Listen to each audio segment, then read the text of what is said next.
Chapter 12:18. Phew. Soaking in the hot water, Wuyan exhaled softly. He stared at the ceiling of the bathroom. His heart was in turmoil. Coterie brought him to Woodman and the others, and he only met with the council members once. However, the development of the situation was in line with his expectations. He had to admit that the council members had good intentions. At the very least, they advocated for peaceful communication with the elves in order to solve the disaster the elves brought to the world, and allow the elves to live a happy life. This idea suited Wuyan very well. Because of this, the council members of the Round Table have a lot of restrictions. They can't be as unscrupulous as the Dem when dealing with the elves. In addition, Wuyan's strength allowed them to get the best result without exposing any useful information. Wuyan can't just tell the council members that he's not from this world, he's from another world. Moreover, he can come and go as he pleases. Even if he leaves this world will be frozen in time. If he really did say that, it's one thing if the members of the Round Table would believe him or not. Even if they did, it wouldn't make any difference to Wuyan. He wouldn't mind exposing his identity to the other worlds outside of this world. There are a lot of existences as strong as the elves out there. However, if he did that, it would cause a bit of trouble. To this world, the elves were an existence equivalent to a natural disaster. The elves alone were enough to make the higher-ups of this world battered. If they knew that there were existences more powerful than the elves, and that people in the Spalier world could cultivate and become stronger as humans, many of them would become disloyal.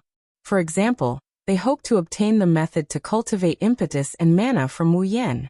Or they hoped that Wuyan could bring them out of this world, and into a world with true power.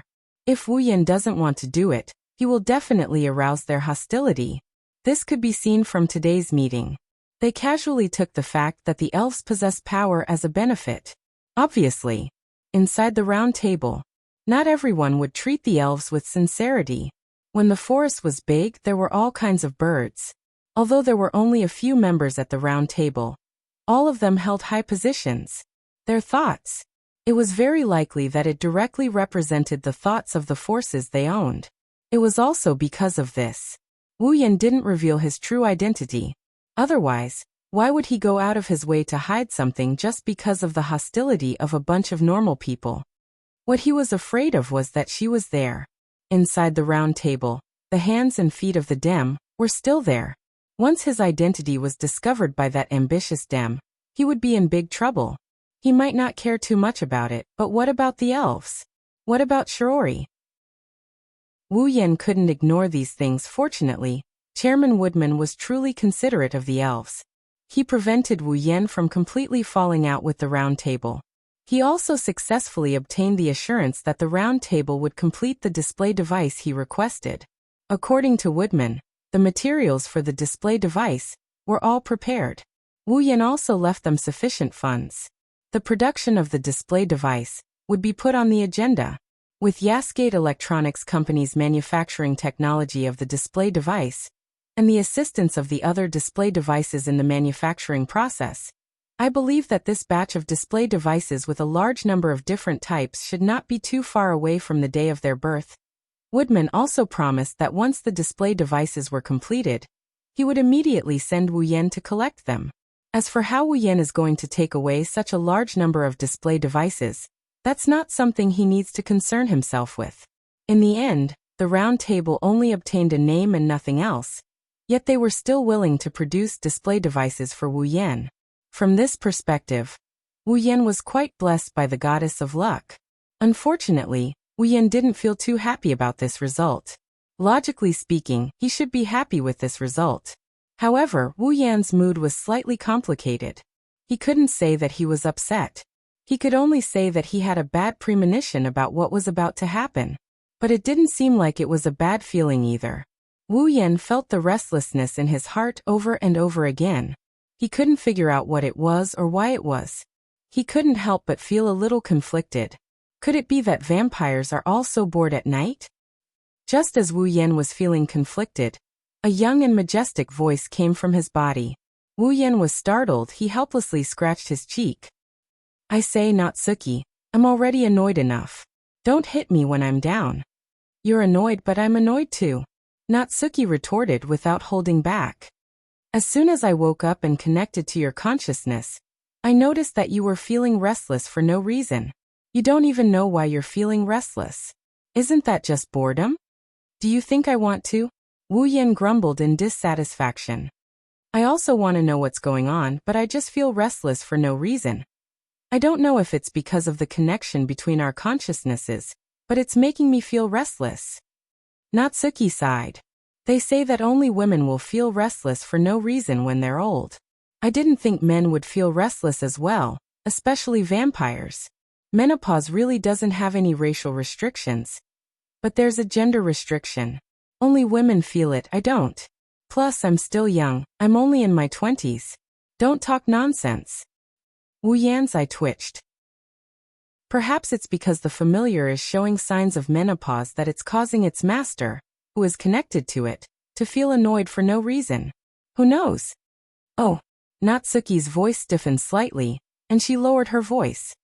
It seems like you've become a lot more arrogant after turning me into your familiar and becoming my master. I'm just stating facts.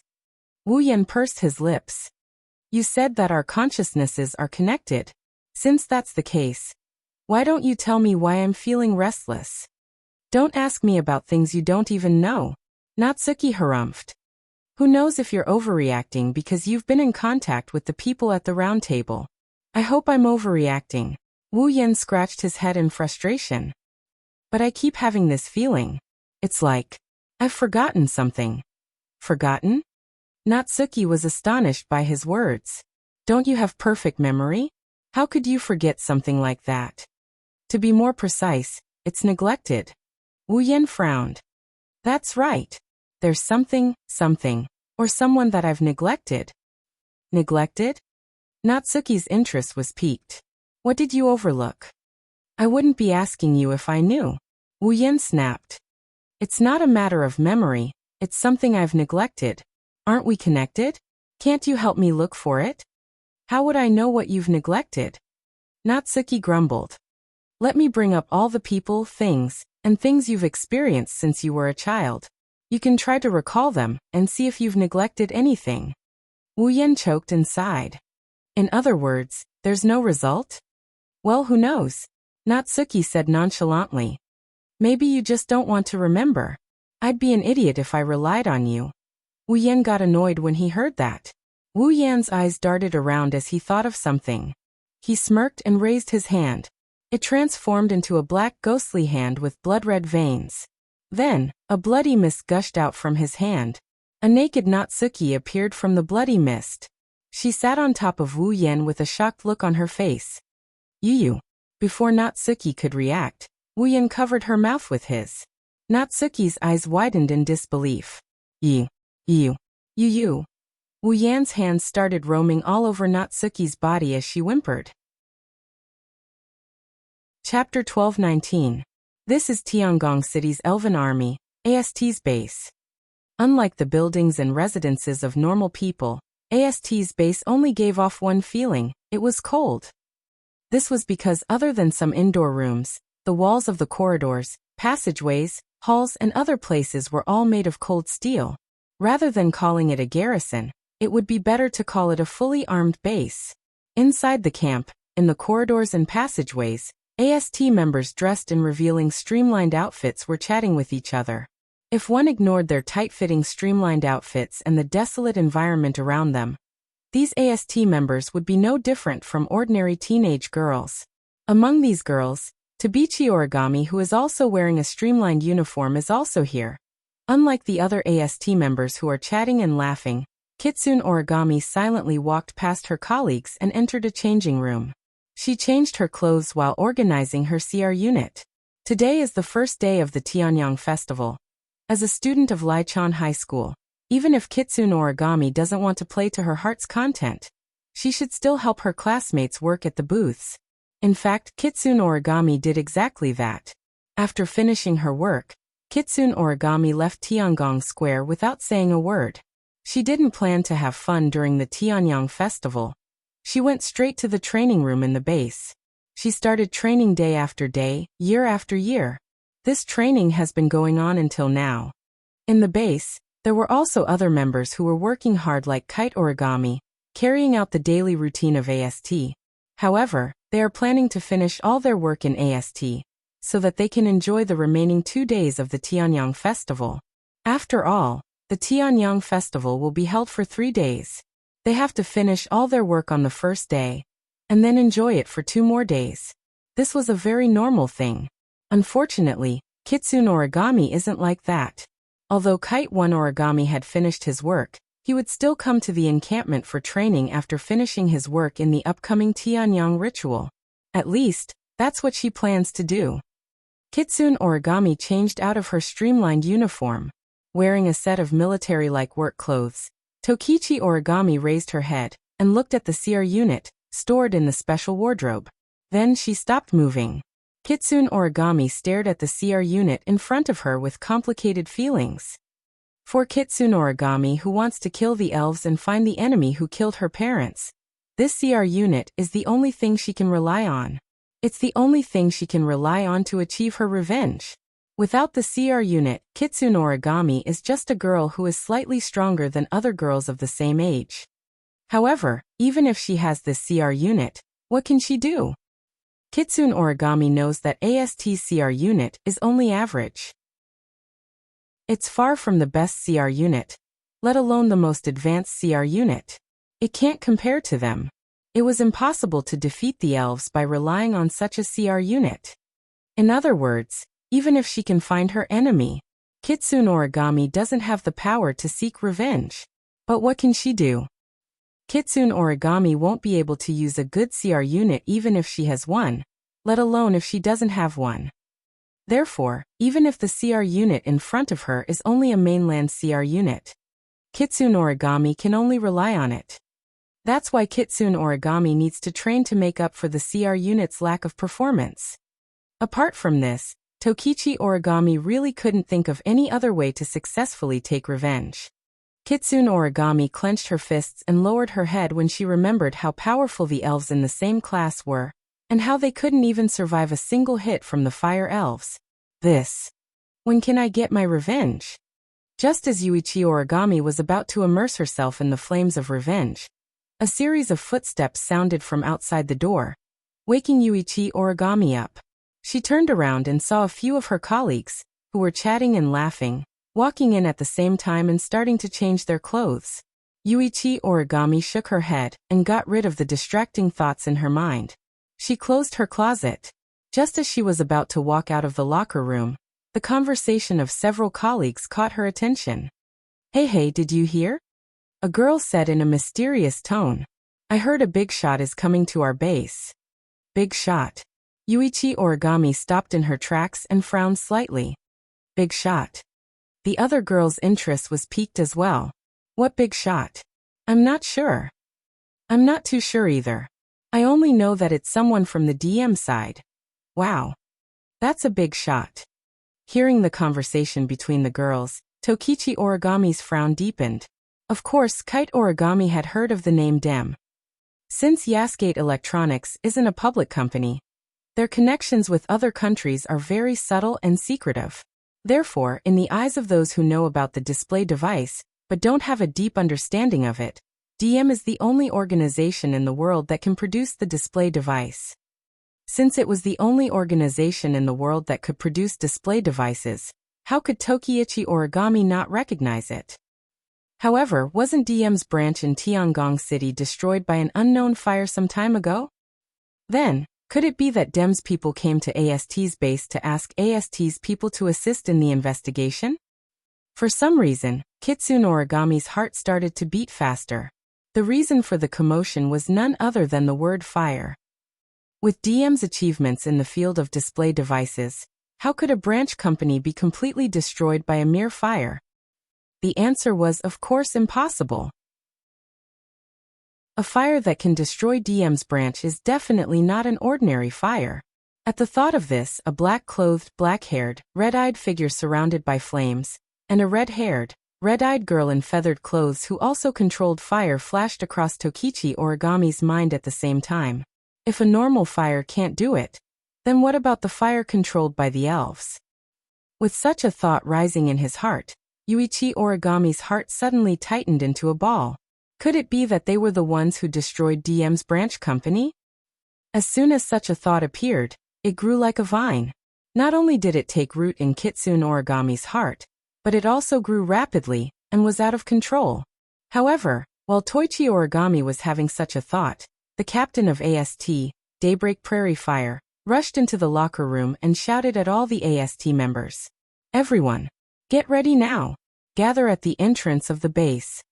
Upon hearing this, all of the AST members, including Tokichi Origami, were stunned. At this time, it was almost midnight. Why were they still gathering? Kitsune Origami didn't plan to waste any time and directly announced, "The big shots from DEM are about to arrive at the base. There are orders from above. All members of AST must line up at the door. Welcome the big shot from DM." Hearing this, all the girls present immediately cried out in surprise. No way? They're welcoming him at this time. All of them. Who is this big shot? Why is he so arrogant? Stop talking nonsense. Looking at the group of AST girls who kept their clothes half undone while whispering to each other, they did not take the time to change their clothes at all. A surge of anger erupted from his heart. Don't waste my breath. Hurry up and get ready. His lion-like roar startled everyone present. They hurriedly responded loudly and started to change their clothes. Chapter 12:20. Heavenly Palace City, the entrance of the AST garrison base. Under the dark curtain of the night, the AST members who were wearing military-like uniforms lined up neatly on the vast open space. Their postures were upright, their heads held high and their chests puffed out like a well-trained ceremonial team. Their eyes were fixed on the front with a solemn expression on their faces. In front of the army, there were a few stern-looking middle-aged men who were ready to go. They were also lined up in a row. Under the sun, Liaozi was standing one step behind these men. Clearly, these middle-aged men had a higher status than her. In fact, it was true that these middle-aged men were the leaders of the Heavenly Palace City's Land Self-Defense Force, the AST, against the elves. They were considered the highest-ranking people in the entire garrison. Although their identities were not second to none in the country, they were still among the best. But even with such an existence, they still respectfully lined up in a row, as if they were soldiers meeting a general. It was easy to imagine how high the status of this big shot in the DM was. The AST members were lined up neatly. They maintained absolute silence in the dark night. Even the sound of their breathing was deliberately lowered. They did not even dare to breathe loudly. The entire open space was filled with a heavy atmosphere. Fortunately, the heavy silence did not last long. It was broken by the sound of a luxurious car. When they saw the luxurious car, their eyes lit up. The eyes of the group of AST executives lit up. They took a few steps forward and welcomed the arrival of the car. The car seemed to have noticed the situation at the scene as well. It slowly drove to the front of the group and gradually came to a stop. With the sound of a car door opening, a man and a woman got out of the luxurious car. The man was wearing a suit. He was tall, had dark gray blonde hair, and sharp eyes. It was Will Scott. Long blonde hair, fair skin, a young girl in office wear who looked like a secretary. It was Irene. Wu Yan and the others thought that Will Scott and Irene had left Heavenly Palace City because of the destruction of the DM branch. However, Will Scott and Irene appeared at the AST garrison in Heavenly Palace City. Mr. Will Scott. Of course, it was impossible for these AST members to know about the grudge between Wu Yan and Will Scott. They only knew. They were the actual higher-ups of the DM. They had arrived at the AST garrison in Heavenly Palace City. Therefore, with the higher-ups of AST taking the lead, all the AST members present bowed. They bowed deeply. Welcome to the Elven Land Self-Defense Forces garrison. A middle-aged man who was standing in the middle of AST's upper echelons, who obviously had a higher status, said respectfully. The rest of the upper echelons also bowed one after another. No, no, no. I should be the one apologizing for disturbing you at this time. Will Scott had an uncomfortable smile on his face as he nodded in an unapologetic tone. I'm sorry for causing you trouble. No, it's not like that. The middle-aged man shook his head in a panic. Indeed, no matter how he thought about it, it was already midnight. If someone came to visit at this time, it would undoubtedly be troublesome. The middle-aged man did not dare say that in front of Will Scott. He did not even dare think about it. To them, Will Scott was not just a big shot. He was someone they could not afford to offend. Westcott was the executive director of DM, and DM was the only existence in the world that they knew could produce the display device. In other words, in their eyes, Westcott was the person who controlled all the display devices in the world.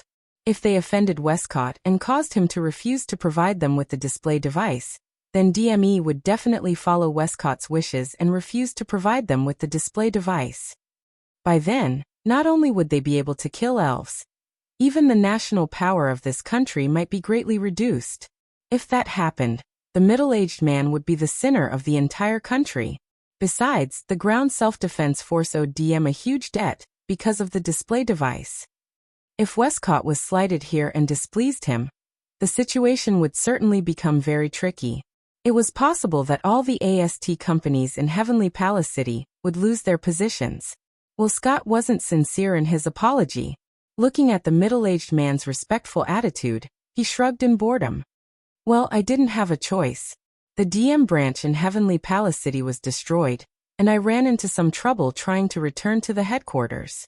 I wanted to stay in a hotel for now, but this guard of mine said it was too dangerous, so I had no choice but to come here and disturb you. I happen to have something to take care of as well. I need the help of some sophisticated display devices. Of course, that's not a problem, the middle-aged man agreed without hesitation. The devices in the outpost are all newly acquired by your company. They can definitely meet your needs. We have prepared a room for you as well. Feel free to use them, Mr. Will. That's good. Will Scott nodded in satisfaction. He walked towards the entrance of the outpost. Irene followed behind him quietly. The AST members who lined up at the entrance moved aside in an orderly manner, making a path for Westcott to walk through. Westcott did not stand on ceremony as he walked straight through. However, when Will Scott's gaze inadvertently caught sight of something, his footsteps came to a halt as a glint flashed across his sharp eyes. Irene? Seeing this, Irene looked at Will Scott in confusion. Westcott stared in a certain direction and walked over to a young girl. This young girl was none other than Origami Kite. Seeing Will Scott walk in front of him and stare at him, Tokichi Origami's heart tightened. He lowered his head and his heart started to race. Why is this big shot from DM looking at me like that? Mr. Will Scott. The group of higher-ups also found it strange as they called out softly. However, Will Scott didn't even turn his head back. He smiled at Kite One Origami. You are? Me. Origami Kite became the center of attention in an instant. She couldn't help but feel uneasy. Land Self-Defense Force member Chow Origami Kite. Miss Kite. Will Scott nodded with a smile. He narrowed his eyes and pointed at Origami Kite's pocket. Can I have a look at that? Hearing this, everyone was startled and quickly looked at Yue Origami's pocket. Yue Origami also looked over immediately. Then they all saw it. There was a photo peeking out from Origami Kite's pocket. This.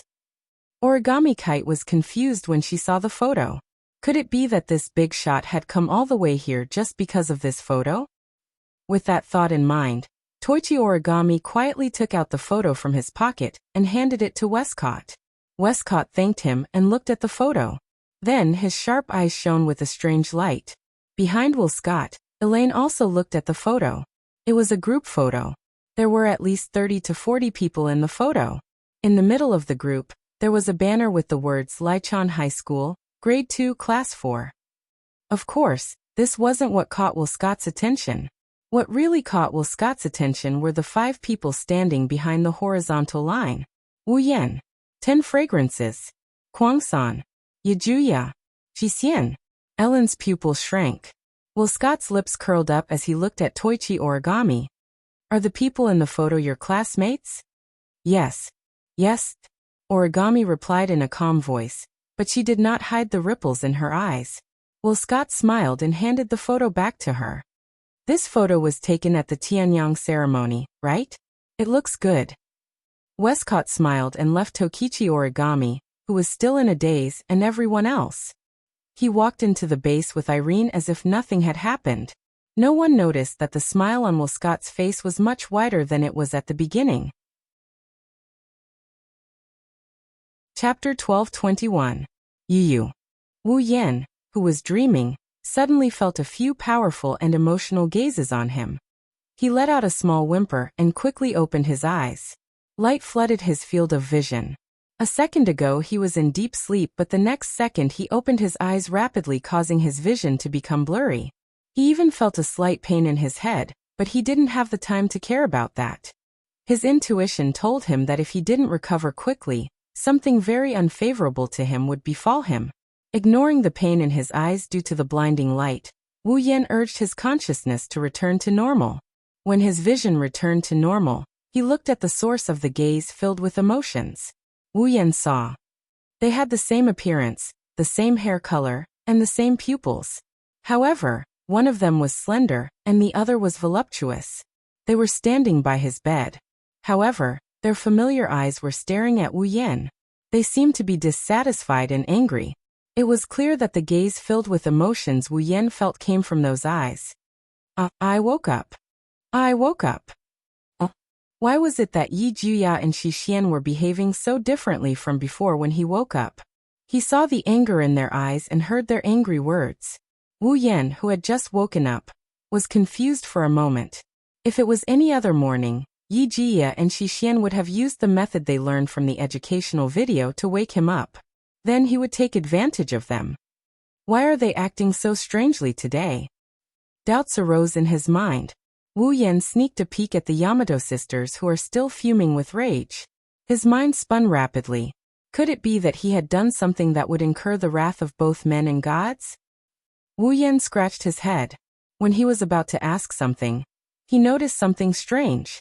In his arms, there seemed to be something soft lying there. Feeling the softness, Wu Yan blinked his eyes. He glanced at the displeased expressions of the Baku sisters and rubbed the soft thing in his arms. He suddenly recalled something. His face stiffened and he slowly lowered his head to look at the thing in his arms.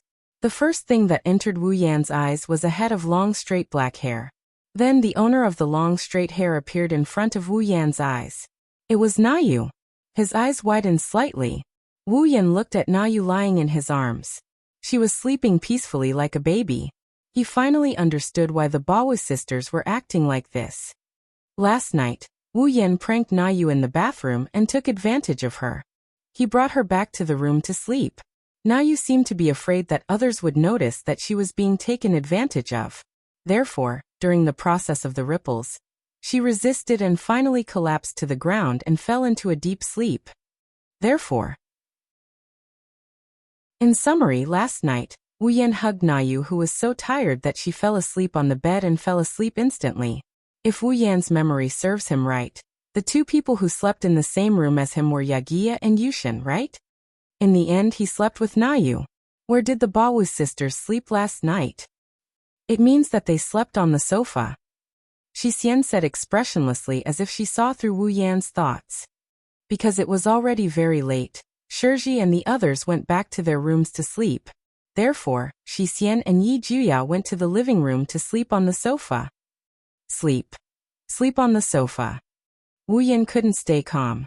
Just because he slept with another girl, he caused the other two delicate girls to sleep on the sofa. What a heinous crime. Even though we have Yushin with us, we sisters still have to sleep on the sofa. Yakuya crossed her arms in front of her chest. She looked down at Wu Yan with fury in her eyes. Even if you are our master, this is something that cannot be forgiven. That. Looking at the Bawu sisters' angry faces, Wu Yan couldn't find any excuses. He could only smile awkwardly and cut off the magical energy he was supplying to Nayu. The sleeping Nayu turned into light spots and disappeared into the air. She returned to Wu Yan's body. Wu Yan sat up on the bed and pretended to cough. He looked at the sisters with a serious expression and said in a serious tone, "Actually, there are many complicated reasons behind this." That's right, there are many complicated reasons. Because it's too complicated, I won't explain. Conclusion. Shi Xian narrowed her eyes and glanced at Wu Yan. In other words, Master has nothing to say, right? Yes. Yes, it's all my fault. Wu Yan surrendered without hesitation. Very good. Yi Juya nodded in satisfaction. He raised his chin in a domineering manner. Seeing that you are our master, and that you are sincere in your repentance, we can consider reducing your punishment. There are still crimes. Wu Yan's face turned bitter. Punishing the master is not something a slave should do. They are just ordinary slaves. Yi Juya said arrogantly to Wu Yan. We are the children of the hurricane Bawu. Even if we are slaves, we are different from ordinary slaves. Agreed. Shi Xian nodded. Master, you must pay the price for the cold wind that Shi Xian and Yi Juya suffered last night. So wake up to reality. After that, Yi Juya and Shi Xian took out something that Wu Yan couldn't ignore. A whip. And a candle. Gulp. Wu Yan gulped and shifted his butt uncomfortably on the bed. You. Why are you holding these things? I learned it from those special training videos. Yi Juya had no idea what the item in his hand could do. He waved the whip proudly and whipped it on the floor. It says something like, I must give love guidance to the person I love. This is something I learned yesterday. Supplement. Shi Xian lit the candle in her hand. So Yi Juya and Shi Xian ordered these items from the internet without telling Shiori. I didn't expect to use them today. Wu Yan shook his head like a rattle drum. No. You can't use them. Sinner. You have no choice. Yi Juya and Shi Xian held the items that Wu Yan thought were extremely dangerous. They smiled maliciously and approached Wu Yan step by step. Let's talk this over. Wu Yan shouted. I believe that people can understand each other. It's useless to say anything. Carrying an unknown aura, the Baku sisters also yelled out the same thing. While Wu Yan looked at them in horror, they wanted to pounce on him. Suddenly, Wu Yan's phone rang. Someone is calling me. Wu Yan grabbed his phone and ran out of his room as if he had seen his savior. The Bawu sisters were stomping their feet angrily. He ran to the corridor outside his room, his forehead full of sweat. So dangerous. Wiping the cold sweat off his forehead, Wu Yan looked at the caller ID and answered the call. He immediately thanked the person who called him. Meijio, you really are my savior. Ha! Meijio made a sound of surprise on the other side of the phone. She pursed her lips in confusion. I don't know what's going on, but it's great to be able to help. Yes. It's a big help. Wu Yan nodded. So, what do you want from me? Yes. Oh right. Meijio's voice became cheerful. Dear, do you have any plans for the Tianyang festival? Yes. Plans. Wu Yan scratched his cheek. I have to check the booths of Lichon High School before the festival. Other than that, there's nothing else. That's great. Meijio couldn't wait to ask. Then after work, can you go on a date with me? Yes. Chapter 1222. Heavenly Palace City, Heavenly Palace Square. When Wu Yan arrived at the venue of the Tianyang ritual, Tiangong Square, the place was already packed with people. Compared to yesterday, the number of people in Heavenly Palace Square has increased significantly. But that's to be expected. The Tianyang ceremony would last for 3 days, but in the eyes of outsiders, it would only last for 2 days. This was because the third day of the Tianyang festival was known as the Late Night Festival. Only the students of the 10 high schools could participate in this festival. If they're not from the 10 high schools, then after today, they won't be able to participate in tomorrow's Heavenly Palace Festival. After all, while others were enjoying the Tianyang ceremony, the students of the 10 high schools were in charge of various booths and activities. Rather than saying that they were playing, it was better to say that they were providing entertainment services for others. Even if they could play, they would only do so when they switched shifts with others. If that was the case, it would be unfair to the students. Therefore, the third day of the Heavenly Palace Festival is the day for the 10 high schools to play. Only tomorrow, the students can play to their heart's content. Because of this, there are more people participating in the Heavenly Palace Festival today than yesterday. The reason is simple: if they miss today, then their Heavenly Palace Festival will be over. Therefore, the second day of each Heavenly Palace Festival is the liveliest. Kurumi, Toka, Yagiya, Aikishin, and Shirori are following behind him. Wu Yan walked along the path that was divided into different paths. Wu Yan walked towards the stalls of Rokuzen High School. While walking, he's greeted by the laughter of the students around him. Yo. You're a bit late. I don't have as much energy as you guys. I can only take it slow. Executive committee member, you're really working hard. Don't cause me trouble if you know. What are you complaining about? You're just recharging. Shut up. Aren't you the ones who made me a member of the executive committee? Who told you to take a bunch of beautiful and cute girls everywhere? I'm so envious. Then hurry up and find someone to marry while you're still young. Ha ha ha. The students of Zen High School greeted Wu Yan as he walked in front of them. As they joked around, Yi Ju-shi and Shi Xian exchanged a glance and couldn't help but sigh. To be able to gain the support of so many people, even mortals are amazing, as expected of our master. Agreed, master seems to be very popular. Hey. Do you guys really not know, or are you pretending? Shirji bitterly smiled. Your master is so popular, it's all thanks to you guys. Toka didn't understand what Shirori was trying to say. Why? Era. Kurumi tilted her head and put her finger on her lips. Her red eyes narrowed. Because I'm envious. Envious? 10 Fragrances was even more confused. With her natural level and brain capacity, she didn't know what was going on. It was too much for her to understand the various complexities between men and women.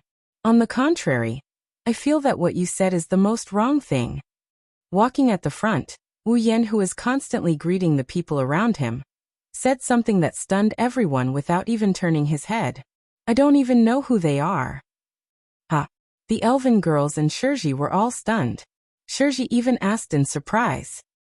You don't know who they are? Why are you greeting them so happily if you don't know who they are? They're greeting me. I can't just ignore them, right? Wu Yan glanced at Shirji. Don't all high school students like this? Acting like you're familiar with them, or pretending to be familiar with them. The girls were speechless when they heard this. Not long after, amidst the laughter of the surrounding Lichon High School students. Soon, the maid cafe appeared in front of them. Wu Yan stopped and looked at the girls. Alright, I'll stop here. You guys have to do your best. Toka was the first to voice her dissatisfaction. Shido, aren't you going to entertain the guests? That's the maid cafe. Wu Yan knocked Toka's head, not sure if he should laugh or cry. If you ask me to entertain the guests, I'm afraid I'll scare them away. This is the best time for the executive committee members. After the opening ceremony, we basically have nothing to do. We can go and play as we please. Shirori sighed and complained. I wanted you to take Kotori and Shirono out for a bit. Yoshino went out with Lady Murasame Rain, and I don't know where Kotori went. She doesn't have to go to class before and after the Tianyang festival. With Kotori's personality, it's impossible for her to miss such an event. No. Wu Yan muttered. Kotori's personality is in commander mode. Why would he participate in this kind of childlike ceremony? He's a commander after all. What did you say? Nothing. Wu Yan waved his hand and opened his mouth. Before he could say anything, a voice that seemed to cover his voice was heard. Dear love. The incomparably sweet voice reverberated throughout the entire stall belonging to Lichon High School, as if no one else was around. Wu Yan's face froze. The girls' expressions froze as well. The students of Lichon High School were stunned and the air around them froze. Everyone at the scene immediately shifted their gazes to the source of the voice, looking at the culprit who shouted darling. However, the person who appeared there caused them to be at a loss. It's a girl in a white dress with long violet hair and a hot body. She's very likely to be very beautiful. Why would he say very likely to be very beautiful? The reason is simple, because on the young girl's face, there was a mask that covered everything above her nose except for her mouth. The girl was happily waving at Wu Yan. Everyone shifted their attention back to Wu Yan. The confusion on their faces faded away, and was replaced by an odd expression. That girl seems to be calling dear, right? Dear, could it be Wu He? But doesn't he have so many beautiful girls around him? Could it be another one? Along with the whispers, the gazes directed at Wu Yan started to turn weird. Then they all started to stare at Wu Yan like needles stabbing into his back. In their hearts, another member of Five Rivers' inner court had been added to their ranks. Wu Yan's face alternated between green, white, black, and red. All sorts of colors gathered on his face. Under the gazes of the crowd, he was finally unable to restrain himself. With a leap, he arrived in front of the young girl wearing the mask. He extended his hand and grabbed the young girl's hand. Then he turned around and fled without a trace. Damn you, Wu He. Don't even think about running away. You despicable fellow, you actually expanded your harem members. Could it be that all those cute girls can't satisfy you? If I knew this would happen, I wouldn't have made you a committee member.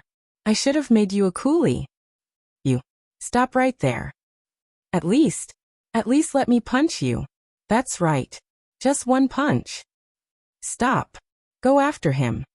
Amidst a wave of condemnation, the group of boys from Lichon High School finally completely exploded when a certain wolf showed off his family members.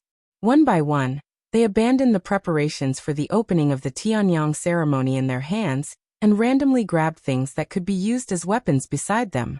They formed a group and majestically chased after the wolf. Seeing the boys from Lichon High School roll up a smoke dragon and chase forward noisily, the group of elven girls and Shirori were all dumbfounded and speechless. Sherdao is being hunted. 10 Incense stared blankly at the front and then panicked. Quick! Go save Shido. No need. Stop him. Yi Ju Shi and Shixian hugged 10 Fragrant's slender waist without any explanation, their faces filled with indignation. Serves him right. Shirji bluntly rebuked. Who told him to be a womanizer? Era. Kurumi shook her head and shrugged her shoulders. Lord husband, please take care of yourself. Chapter 12:23. In the Heavenly Palace Square, the students from the other 9 high schools stared blankly at the boys from Lichon High School rushing past them with a fierce expression. They all looked at each other and put on an expression of being surprised by the situation. When all the boys from Lichon High School rushed past them like crabs, 2 heads sneakily poked out from a stall in the corner. When they confirmed that there were no boys from Lichon High School, they sighed in relief. They looked at each other and smiled bitterly. Meijio. Wu Yan sighed.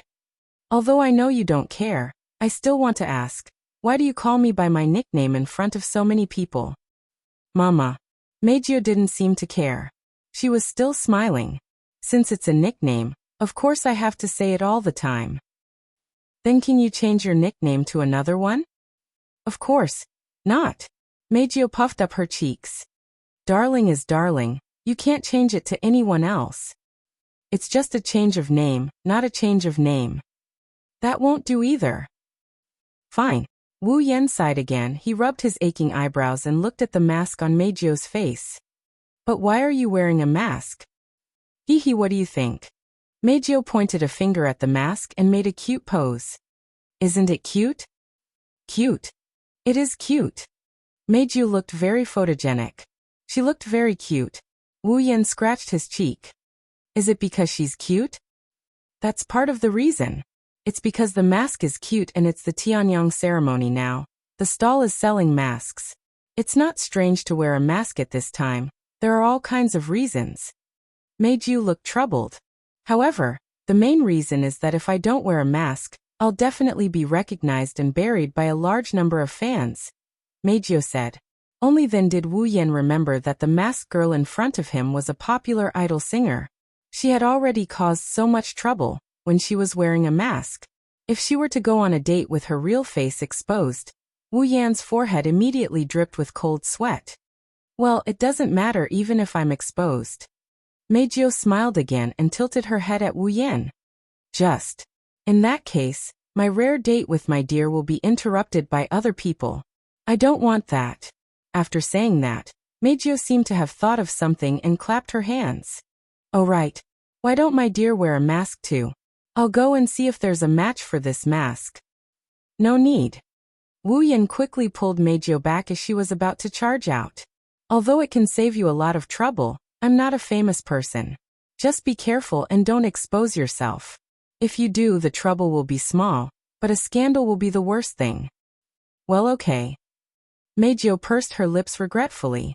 It seemed that she was really disappointed that she couldn't wear a matching mask with Wu Yan. But soon, Meijio cheered up and happily hugged Wu Yan's arm, tightly clinging to him. In that case, let's hurry up and enjoy the Tianyang ceremony. Wu Yan couldn't help but chuckle when he saw how happy Meijio is beaming. At the same time, he started snickering at her. Remember the first time we met? At that time, you attacked me as soon as you saw me. You hated men to the extreme. Recalling the scene of the first time he met Meijio, Wu Yan shrugged. I didn't expect you to be so clingy to me now. It's a bit strange. That's right. Meijio's smile slowly disappeared. She muttered absent-mindedly. At that time, if I could feel my dear's kindness to me, my dear's gentleness, how good would that be? Meijio looked at Wu Yan through the eyes of the mask. She lowered her head apologetically. At that time, I'm really sorry. I don't mean to blame you. Seeing Meijio lower her head, Wu Yan couldn't help but reach out and touch her soft violet hair. At that time, Meijio was still a willful child. But now, she's grown up, so the willful things she did when she was still a child can be forgiven. Meijio closed her eyes and smiled like a flower when she felt the warm and gentle touch of the big hand on her head. Of course, Meijio knew what Wu Yan meant by willful, and what grown-up meant. Therefore, her gratitude towards Wu Yan grew. She hugged Wu Yan's arm tighter and tighter. She even rested her head on Wu Yan's shoulder. Found it. Just as the two of them were immersed in a rare moment of warmth, a loud scream suddenly rang out from the front, attracting their attention. Then Wu Yan and Meijio saw a group of boys from Lichon High School appear on the other side of the street. Again. Wu Yan's gentle expression crumbled, and he looked like he wanted to cry, but no tears came out. Meijio took a step back with a lingering fear in her heart. Her sudden retreat caused Wu Yan, who was hugged by Meijio, to lose his balance as well. Wah! Ah! Meijio felt a weight on her body. Unable to bear the weight, she fell backwards. From an outsider's point of view, it looked like Wu Yan was pushing Meijio down. The two of them were still hugging each other when they fell to the ground with a thud. Meijio! In the nick of time, Wu Yan came back to his senses. He put his hand behind Meijio's head to prevent her head from hitting the ground. He looked at Meijio and asked in a panic. Are you okay? Meijio looked at Wu Yan, who was on top of her. Her face turned red and she started to squirm. But dear, this is the street. If you want to do something, you should do it in a place where there's no one. I didn't want to do anything. I won't do anything. You're the one who pulled me down. Wu Yan covered his face as if he couldn't bear to look back. He quickly stood up and grabbed Meijio's hand. Just as he was about to pull Meijio up as well, a sharp shriek came from the crowd that had been eerily silent since the start of the duel. Everyone heard this shriek. That's Meijio. Meijio? Everyone in the crowd was stunned. When they recalled who the name Meijio was, their eyes widened immediately. Wu Yan also noticed that Meijio's mask had fallen to the ground. He didn't know when, but the mask she used to hide Meijio's face had fallen to the ground. Meijio didn't realize that her mask had fallen off until now. She let out a small cry of surprise. It was this cry of surprise that woke everyone up from their daze. In an instant, the crowd was in an uproar. Meijio. It's really Meijio. Seducing Meijio. Could it be her? Are you serious? I'm a big fan of hers. It's true. It's definitely true. Her face was broadcasted on every TV station yesterday. I saw it all. She's wearing the Dragon Gut Temple Women's Academy uniform. It's definitely her. It's really Meijio. Soon the noise of the scene spread to every corner. It was very noisy. Cursing in his heart, Wu Yan picked up the mask and put it on his face. At least he can't let anyone see his face. Wu Yan grabbed Meijio, who is still in a daze. He hugged Meijio's shoulders and legs, and he carried her like a princess as he ran for his life. Ah! Don't run. This time it wasn't just the boys from Chan High School. Almost all the high school students joined in the chase. Ah, darling, you're so handsome. Mei Jiu hugged Wu Yan's neck and cried out excitedly when she saw him running away from a group of fans. His sorrowful cries resounded throughout the square of the heavenly palace. Don't call me darling in front of so many people. Chapter 12:24. This is too scary. Wu Yan watched the news of him hugging Mei Jiu while being chased by a group of crazy fans during the Tianyang festival. The remote in his hand fell to the floor. He muttered as if he lost his soul. This world is truly too terrifying. Oh. On the other hand, Yi Juya and Shi Xian, who were watching the news on TV, couldn't help but gasp in surprise. Master is on TV? Is he famous? You are truly worthy of being my master. Of course, it would be perfect if he wasn't wearing a mask. Fortunately, he was wearing a mask, otherwise, our house would be flooded with people. Wu Yan was about to go crazy. It is fortunate that we didn't expose our true identity. I wonder if Mei Jiu will encounter any problems. I'm worried. Shi Xian is worried too. Shi Xian looked at Wu Yan with a worried expression. Master, Shi Xian wants to give Mei Jiu a call. You want to call Mei Jiu? Wu Yan paused. He looked at Shi Xian with surprise.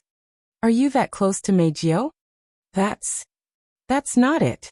Before Shi Xian could say anything, Yeju sure retorted with a dissatisfied expression. That woman gave us the phone number. It's not just Shi Xian. Me, Toka, Kuzo, Shirori, and even me. She said we can call her when we have time and ask her out for a cup of tea. Wu Yan's mouth twitched. It seems like Mei Jiu wants to eat both men and women. That's good. Wu Yan shook his head with a bitter smile. He said to Shi Xian, call Mei Jiu and ask about her situation. Yes, I understand. Shi Xian didn't say anything else. She walked out of the hall and went to the corridor to call Mei Jiu. Shi Xian walked out of the hall. Wu Yan looked at the TV again. Looking at the countless replays of this incident, his heart was filled with grief and indignation. I hate these reporters the most. All they do is dig up other people's secrets. Don't they know that other people have their difficulties too? Really? Compared to Wu Yan's grief and indignation, Fang Qiu's expression changed. Yi Juya's face was filled with interest. I think so. I should also go on TV. Let those mortals have a good look at the divine might of our 8 hurricane dances. That's why I said you can't afford to offend a Chinibu girl. Wu Yan shrugged helplessly and placed his hands on Yi Juya's delicate face. She began to caress him unconsciously. I hope this rumor won't be exaggerated and turn into a scandal that will embarrass Mei Jiu. Yi Juya's face turned red under Wu Yan's caress. Perhaps she felt itchy. She let out a small moan, waking Wu Yan up from his daze. Feeling Yi Juya's smooth skin, looking at her crimson and seductive appearance, Wu Yan's heart began to stir. For tomorrow's Tianyang ritual, Shirori worked a little late with her classmates. Just now, she called back to tell him that she wouldn't be coming back tonight. Toka and Kurumi were also dragged away by Shirori to do manual labor. Similarly, they won't be coming back tonight either. On the other hand, Yono had been following Ling Yin around the Tianyang festival for the whole day. After that, Ling Yin brought her to her place for a night. Since Kotori still had work to do in Ratatosker, she planned to work there for the whole night when Shirori wasn't home. In other words, Wu Yan and the 8 Hurricane Sisters are the only ones at home today. In other words, no matter what he does to Yi Juya tonight, no one will disturb him. In other words, he would be fine even if he were to push this adorable elf girl down. In other words, now is the best time to push her down. Thinking of this, Wu Yan's heart began to stir. He couldn't hold it in any longer. Licking his dry lips, Wu Yan couldn't help but look down at the small mounds in front of Yi Juya's slender body. Without any hesitation, he reached behind Yi Juya's back and grabbed her soft mounds and rubbed them a bit. The soft and bouncy sensation instantly spread through Wu Yan's nerves. Wu Yan's expression instantly became satisfied. He began to rub the soft body and made it change shape according to his movements. Yakuya, who was attacked by Wu Yan's wolf claws, let out a short yelp. She lowered her head and looked at her chest. She saw how her private parts were being molded by Wu Yan's wolf claws. Her white face turned red in a matter of seconds. Even her ears turned red. Pervert. Pervert master. With a red face, Yi Juya muttered in a low voice. He lowered his head and buried his face in his bangs. He didn't say anything else. Only his red ears showed his inner emotions.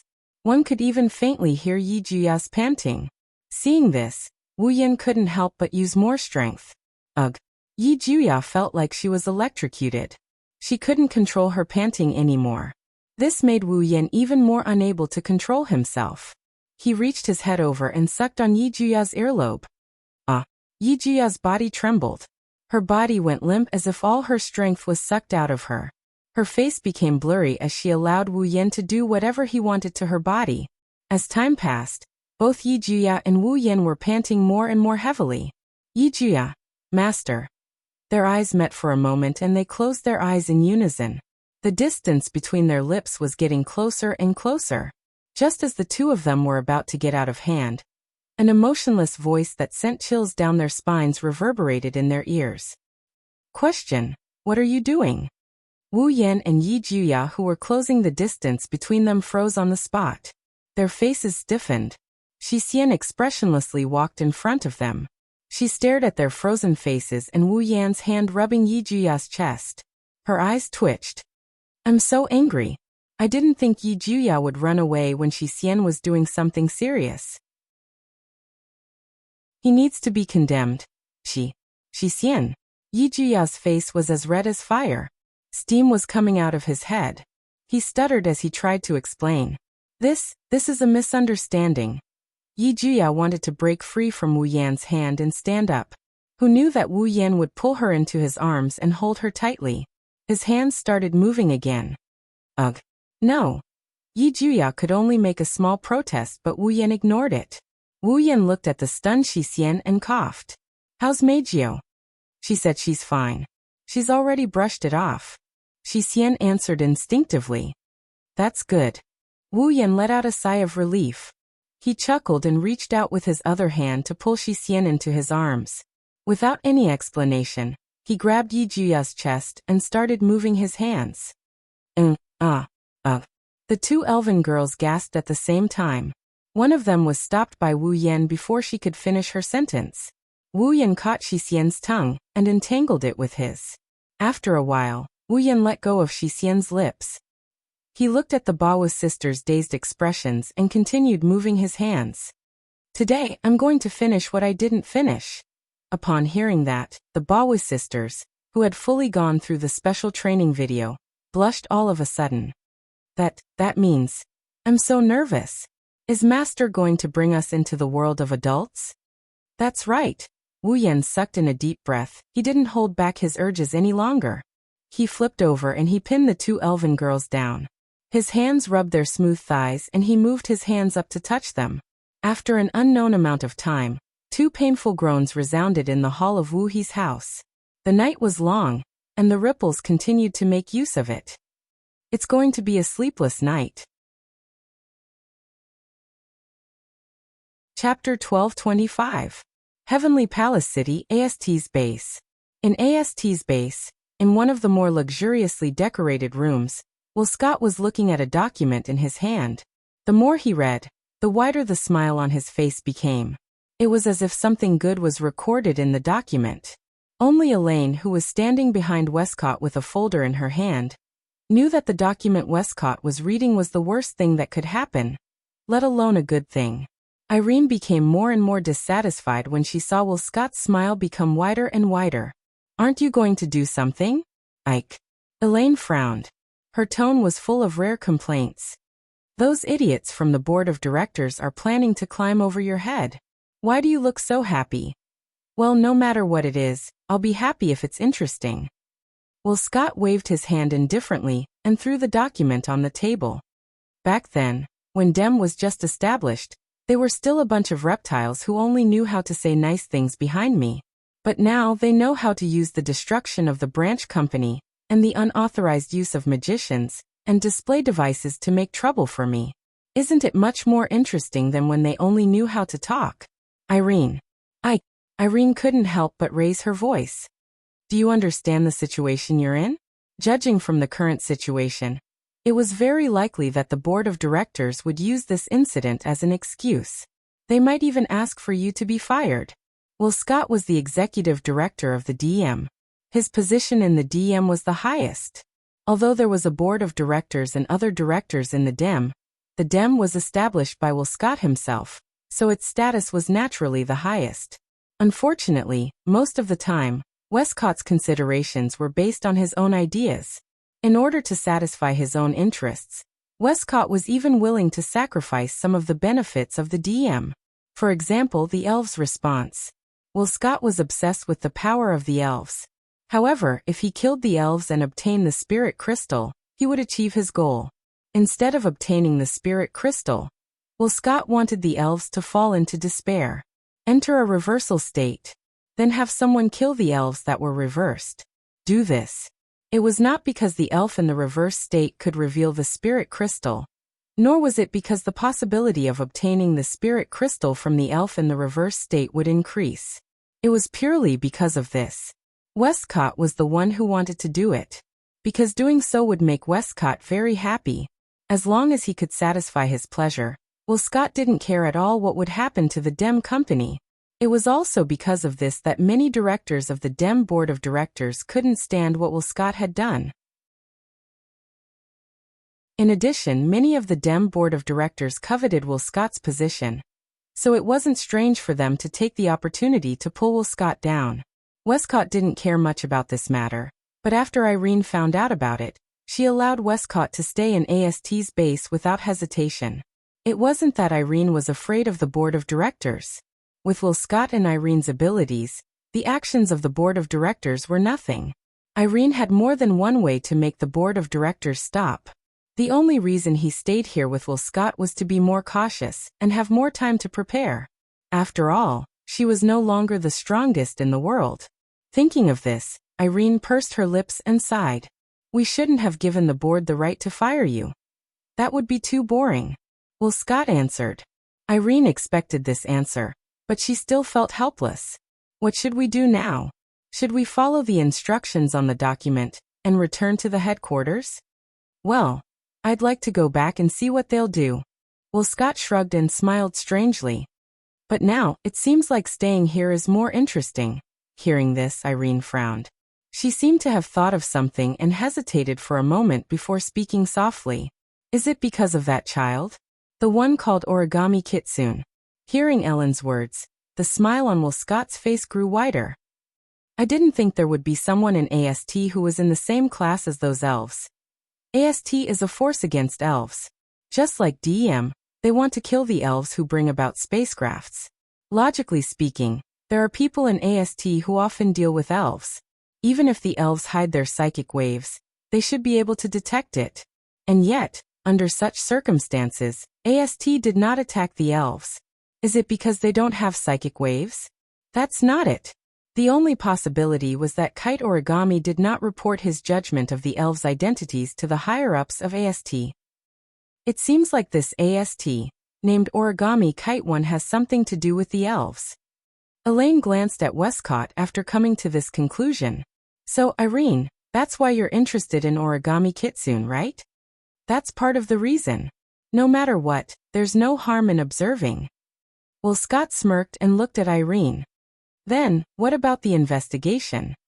Even though the equipment in AST is relatively low-end, it's not too troublesome to investigate because Kyuchi Origami is still a member of AST. Zhang Lixing thought to himself, well, it's not too troublesome to investigate.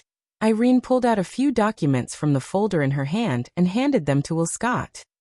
Well, I did manage to find out something interesting. Oh? Will Scott looked at the document in his hand and raised an eyebrow. Parents died in the hands of elves?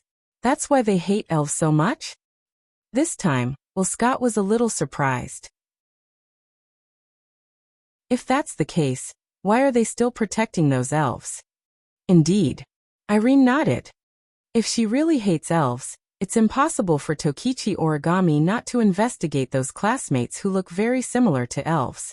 Not only that, But there's also a high possibility that she already knows about their elf's identity, but she hasn't reported this matter to AST. It's very unusual. Sometimes the human heart is very complicated and difficult to understand. Will Scott shook his head and looked at one of the messages on the document. Parents died in the fire caused by the elves 5 years ago? Could it be an Efreet? Yes. Irene answered expressionlessly. Regarding this matter, I also launched some investigations. Then, I found that in the confidential database of the DEM, multiple psychic wave reactions were detected at the scene at that time. And a video was also captured. An instrument that looked like a digital camera appeared in Irene's hand. She pressed a few buttons on it and handed it to Will Scott, allowing him to look at it. The screen showed a corner of Tiangong City that was in the middle of a fire. The scene of Origami Kitsune's parents being killed by a beam of fire was shown on the screen. This is a video captured from an abandoned satellite, Irene said to Will Scott. Since they were an ordinary couple, this video should have been deleted as useless information. However, when the branch was destroyed, this video was accidentally discovered in the data that was brought out. Speaking of this, Irene's eyes slightly fluctuated. She reached out and pressed on the instrument again. Then I found this. Following Irene's manipulation, the scene on the screen zoomed out. Will Scott also saw a figure waving a beam of fire and killing Koichi Origami's parents. When he saw the figure's true appearance, Will Scott couldn't help but be stunned, and then he laughed wildly. Ahaha. This is interesting. This is so interesting. Westcott laughed exaggeratedly as he spoke to Irene. Arrange for Origami Kitsune to meet me. Chapter 1226. When Kitaichi Origami opened her eyes, she found herself standing alone on the street illuminated by the setting sun. Here. Looking around, Kitaichi Origami frowned and her eyes were filled with confusion. It's not that Kitaichi Origami didn't know where she was standing on the street. Although the street in front of her was extremely unfamiliar, Kitaichi Origami still recognized it at a glance. This is the only way to go to her childhood home. But because of this, Kitaichi Origami felt confused. After all, her childhood home was burned to ashes in the fire 5 years ago, including the street in front of her. Kitaichi Origami's cold eyes kept scanning the surroundings. She stared at the scene on the street. Here, there were pedestrians passing by, students after school, and some small animals running around happily. It was a peaceful scene. Kitaichi Origami was clearly standing in the middle of the street, but those people and animals completely ignored her. They walked past her as if they didn't see her. Some people even walked past her figure. It was like Kitaichi Origami's entire body turned transparent. Looking at the strange phenomenon that happened to her expressionlessly, Kitaichi Origami immediately made a judgment. Dream. At this time, a familiar figure appeared in Kitaichi Origami's eyes. It was a man with short white hair and dark blue eyes. A cute little girl who was only 11 or 12 years old. On the street full of pedestrians, she looked so eye-catching. It's not hard to imagine her appearance when she grows up. Seeing this little girl, Kitaichi Origami's eyes couldn't leave her. The cute little girl in front of her was Kitaichi Origami when she was a child. When I was a child. Kitaichi Origami looked at her childhood in a daze. When I was a child. When I was a child. And when I was a child. Could it be? In an instant, Kitaichi Origami had a guess about the content of her dream. This guess instantly caused Yue Origami's pretty face to turn completely pale with a schwa sound. What are you doing? Without thinking, Kitaichi Origami screamed at her childhood self. Hurry up.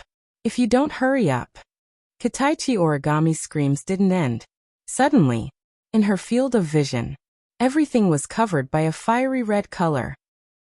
The sudden fiery red light made Kitaichi Origami close her eyes.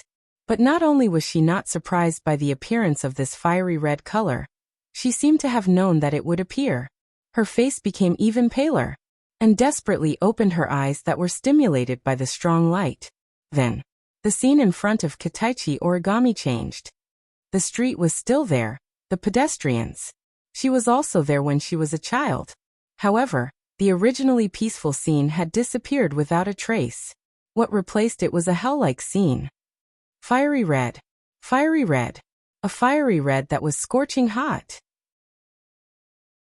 The familiar street fell into a sea of red fire. The houses, pedestrian streets, trees, flowers, buildings and so on, everything that could support burning, were all engulfed by the flames without exception. Everything in front of him was completely engulfed in a sea of fire. The fire continued to burn fiercely, spreading at an extremely fast speed amidst the whistling sounds of the burning. All around, the pedestrians let out panic screams one by one. They began to flee in a panic. The chaotic sound of footsteps mixed with the explosion of some dangerous items echoed in the sea of fire. Kitaichi Origami looked at everything in front of her in a daze. Her face was as white as paper. Not long after, the surrounding pedestrians disappeared. What remained in Kitaichi Origami's field of vision was the hell-like street that fell into the sea of fire, and a small figure. It was her childhood self. At this time, Kitaichi Origami also looked at everything in a daze. Her eyes were wide open. She didn't run away aimlessly like the other pedestrians, nor did she take the children and the elderly to seek refuge like those calm people. Instead, she threw all the things in her hands to the ground and ran to the center of the sea of fire. Kitaichi Origami could still vaguely hear the words that came out of her mouth before she ran into the sea of fire. Dad. Mom. That's right. Kitaichi Origami's parents were still at home. They were still in the sea of fire. She was just a child. Even if she rushed to the scene, she wouldn't be able to help much. She might even be a burden. Her parents might have already gone to seek refuge, but Kitaichi Origami still ran into the sea of fire to look for her parents. Seeing this, Kitaichi Origami also reacted. Her face was pale and she ran hysterically like Kitaichi Origami towards the sea of fire, the home in her memory. However, when Kitaichi Origami arrived at the home in her memory, the scene that appeared in front of her was the most terrifying nightmare, and the most despairing scene she ever wanted to recall in her life. The home in her memory, like the other buildings, was covered in red flames. Her childhood self ran towards the home in the sea of fire. In front of her childhood self, her father held her mother's shoulder and stood in the center of the sea of fire. On the horizon, there was a terrifying fire beam that mercilessly fell towards Kitaichi Origami's parents. No, Kitaichi Origami let out a cry of despair and ran forward in an attempt to save her parents. Unfortunately, no matter how Kitaichi Origami ran, the distance between them did not decrease at all. Then the fire beam fell. Bang! A strong shockwave shook the area and easily blew Kitaichi Origami, who was running towards her parents, away. She hit the cement wall not far away and screamed in pain. However, Kitaichi Origami ignored the pain in her body, and Kitaichi Origami also ignored the wind in front of her. The two girls, one adult and one child, both looked at the location of their parents. However, the figure that was originally there has already disappeared. There was only a crater that looked like it was created by a meteorite. Light smoke was coming out from there. Lying inside were the remains of her parents in her memory. Looking at her parents lying dead in the hole, Toichi Origami let out a desperate howl. Her pupils dilated as she suddenly raised her head and looked at the source of the fire beam that just shot over. Then Kitaichi Origami saw. In the middle of the burning sky, a figure was quietly floating there. Bathed in the sea of fire, it looked like it was looking at the burning street and the world in the sea of fire. Looking at the figure, it should be an adult. The moment she saw that figure, Yuichi Origami's vision turned black, and her delicate body trembled. She clenched her fists so tightly that blood could seep out. Looking at the figure floating in the sea of fire, she let out a sharp cry filled with curses and resentment like a malicious spirit. "I'll kill you." With this sentence, Origami Kitsune rushed over. In the silent space, Kitaichi Origami suddenly opened her eyes and screamed crazily as she sat up. Phew. Her breathing was abnormally rapid, and her chest was constantly moving up and down. Kitaichi Origami's body was already soaked in sweat. Her face was pale and her eyes were fluctuating with uncontrollable fear. Kitaichi Origami propped herself up and took a deep breath to suppress the fear in her heart. When she calmed down, She realized that she was lying on the bed in her room. Covering her forehead, Tokichi Origami recalled the scene in her dream and bit her lips. What a hateful dream. Although she said this, Yuichi Origami did not have any resistance to this dream in her heart. She didn't want to think about it and didn't want to talk about it. But after this dream, Kitaichi Origami was certain of one thing. If the content of the dream is what she experienced in the past, then the person who killed her parents shouldn't be Itsuka Kotori. In his impression, the person who had killed his parents with that beam of fire was obviously an adult. How old was Itsuka Kotori 5 years ago? She had a hateful dream and remembered something she hated, but at least Kitaichi Origami learned the truth. Buzz. Buzz. Suddenly, the phone on Yuichi Origami's bedside vibrated, causing Yuichi Origami, who was immersed in her memories, to frown. She reached out and picked up the phone. Hello, Origami. Through the phone, the voice of Liaozi under the sun entered Origami's ears. Come over now. Upon hearing this, Origami Kitsune was stunned. Chapter 1227. Heavenly Palace City, AST Garrison Base. Didn't I tell you to come here as soon as possible? Why did it take so long? In the base, Sunrise Prairie Fire, who was wearing a pair of work pants and a black singlet, had a writing board under her arm and a pen in her other hand. She looked like the foreman of the movers. She used Lion Roar on Kite Origami, who was standing in front of her. If it wasn't for the fact that Liaozi didn't spit, Origami's face would have been covered in saliva by now. Yuichi Origami lowered her eyes slightly and replied calmly. It's time to get off work, and it's late at night. The space quake alarm hasn't been issued and the elf hasn't appeared. I didn't do anything wrong. There's no need to be anxious just to meet someone. Liaozi was furious. That's true, but you have to see who wants to meet you. Liaozi rubbed her forehead like she had a headache. Seriously. I don't know why the DM executive director wants to meet you. That's also what I want to know.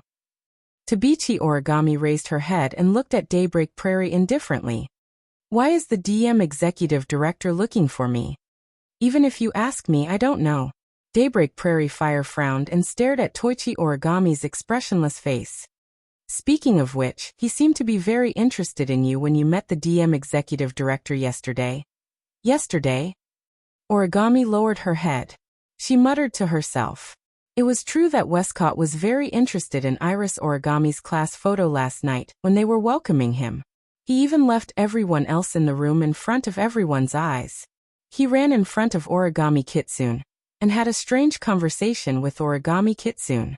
Origami thought that Westcott was just interested in the Tianyang ceremony because he had been in a high position for a long time. But now that she thought about it, Origami felt that something wasn't right. After all, Westcott first asked about the photo before mentioning the Tianyang ceremony. Could it be that there was someone in his class that Scott cared about? When she thought about it, the figures of those people instantly flashed through Tokichi Origami's mind, and her eyes narrowed. The DM branch was burned down by fire. The elf who could control fire was also in Origami's class. Yuichi Origami suspected that Scott actually knew who destroyed his branch company. He might even know that the person who destroyed his branch was not only an elf, but also in her class.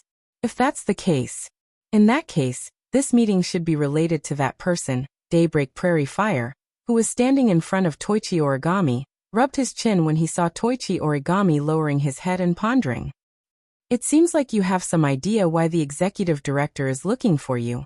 I'm not sure. Origami didn't boast. But I have a clue. I see. Liaozi nodded and immediately changed the topic. He smiled and patted Origami Kitsune's shoulder.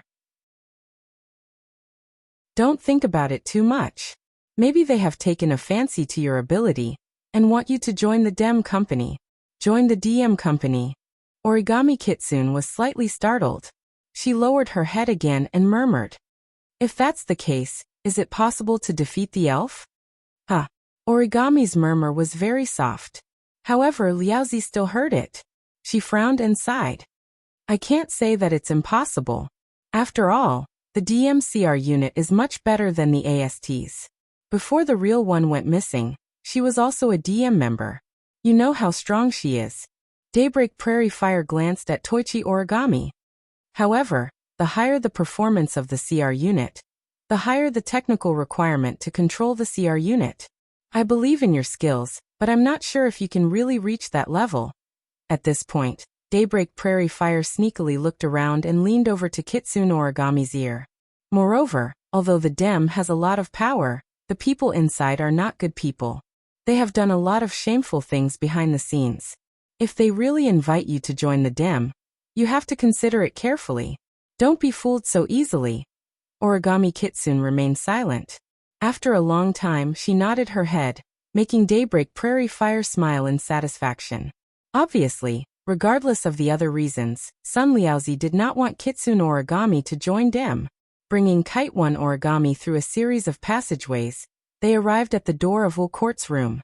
Under the sun, Liaozi knocked on the door. Not long after, the door opened gently and Elaine, who was dressed in office lady attire, stood at the door. She first glanced at Tokichi Origami, before looking at Liaozi. Sorry to trouble you. No, it's nothing. Liaozi showed a rare modesty. If there's anything else you need help with, please don't hesitate to ask. I will. Elaine nodded politely. She moved aside and said to Origami, Ike has been waiting for you for a long time. Please come in. Tabichi Origami looked at Daybreak Prairie. After Daybreak Prairie nodded, she looked at Irene and walked into the room. It had to be said that this was indeed a rather luxurious room. The area is comparable to a normal house. It's quite spacious. In the middle of the vast room, Will Scott sat on an exquisitely crafted sofa that could even be said to be luxurious. He looked at Yue Origami with a smile, causing Yue Origami's footsteps to pause. Her heartbeat also suddenly sped up. The smile on Will Scott's face was very amiable, but for some reason, looking at the smile on his face, Creamy Origami seemed to see a surge of black malice surging on it, which made her feel a little cold. Yuichi Origami was certain that Will Scott was definitely not her type. Westcott seemed to have sensed Origami Kite's reaction. He couldn't help but let out a bitter laugh. That person was right. The first impression I gave people seems to be really bad. Although he said that, Will Scott didn't seem to care at all. He opened his arms to Toichi Origami as if he was hugging her. The corners of his mouth curled up. I apologize for making you come here in a hurry, Miss Origami. I do have something to discuss with you. Please forgive me if I offended you. It's nothing. Even though Yuichi Origami's personality was cold, she still had the necessary manners. Lowering her head, Yuichi Origami spoke respectfully at a distance. Then, why are you looking for me? Since Miss Yuani asked, let's get straight to the point. Will Scott smiled and snapped his fingers. On the side, Irene immediately took out a device and projected an image on the wall like a projector. Looking at the content of the video, Origami's eyes narrowed. It's Wu Yan's image. Sure enough, Origami Kite couldn't help but speak her mind. He really destroyed DM's branch? Oh. Will Scott was stunned. He didn't expect Origami Kitsune to say something like this after seeing the video. He shrugged and looked at Origami Kitsune with a meaningful gaze. That's true. However, Miss Origami, you did know that Shido Itsuka's true identity is an elf. Kitsune Origami held her breath and was speechless. Well, although I'm also a little curious about the reason why Miss Yuichi didn't report her discovery to the higher-ups even though she's obviously a member of AST. Will Scott leaned back on the sofa. But this is Miss Origami's own business. It's AST's business. I don't want to interfere. Hearing this, Yuani Origami couldn't help but let out a sigh of relief. However, Will Scott's next sentence caused her heart to jump again. Since Miss Origami knows that Shido Itsuka is an elf, you should know about the identities of Yamazaki Toka, Tokasaki Kuzo, Yamazaki Yakuya, and Yamazaki Yoshika, right?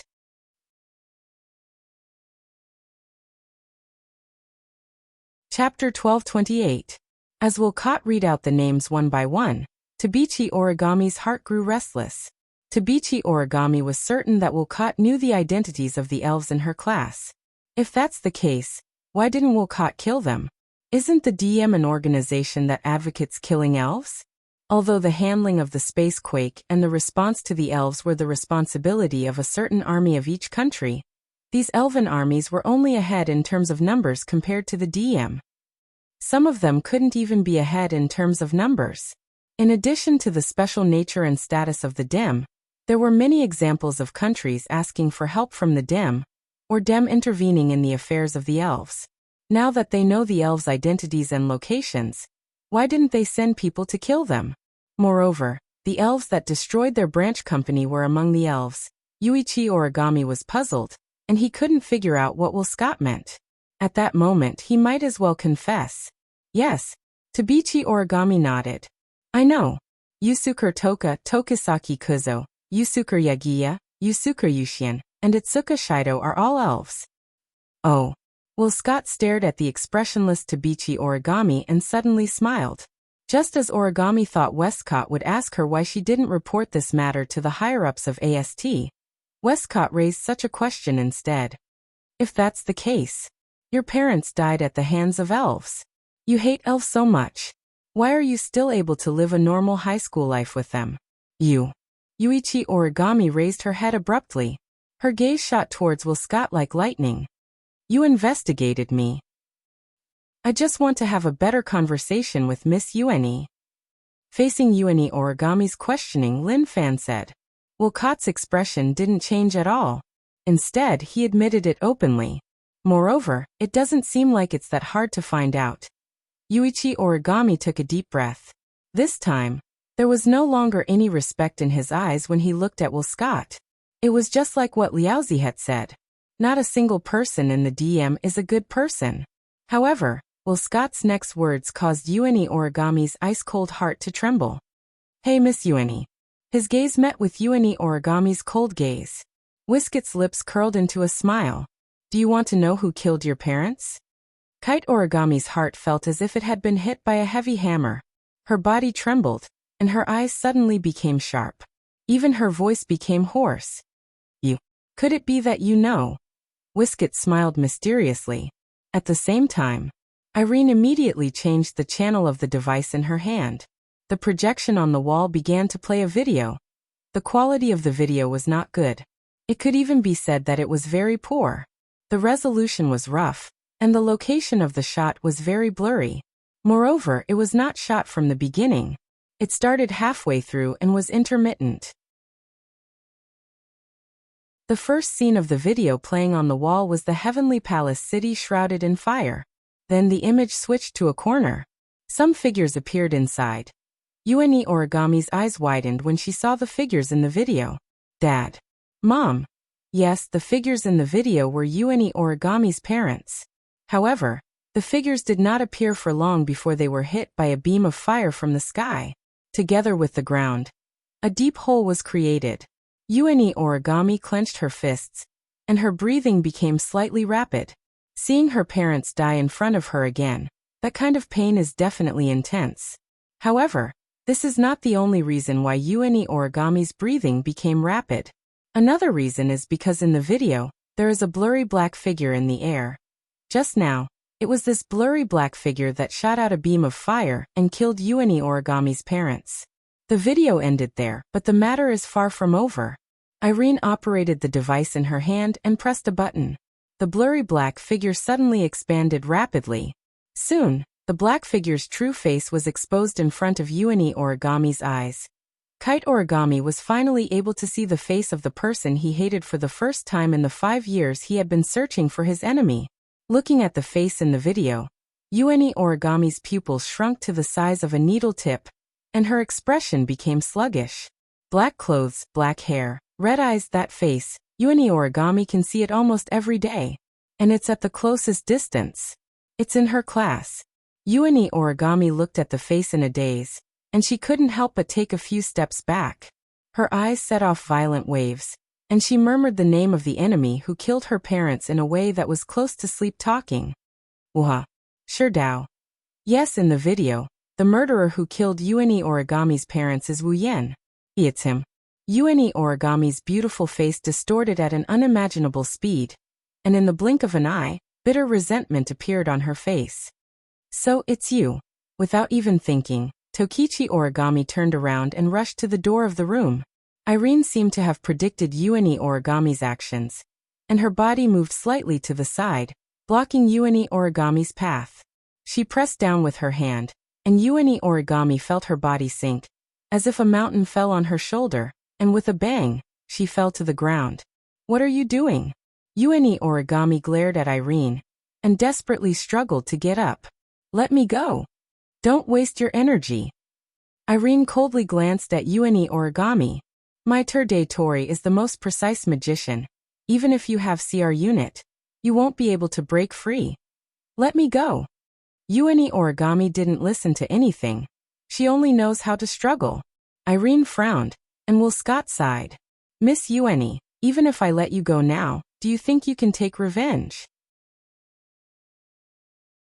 Since you know his identity, you should also know that he isn't someone you can defeat, right? Even if that's the case. Yuani Origami bit her lips, her face filled with resentment. Even if that's the case, I still have to go. Don't worry, Miss Yuani. Will Scott stood up and walked up to Yuani Origami. He looked down at her, and a smile slowly appeared on his face. I have the latest CR unit here, and I also have a way to greatly increase your power. I believe you'll be satisfied. Hearing this, Yuichi Origami stopped its meaningless struggle and raised its head to look at Will Scott. What do you mean? I mean, I have the ability to help you take revenge. Will Scott narrowed his eyes. You can only take revenge with my help. Help?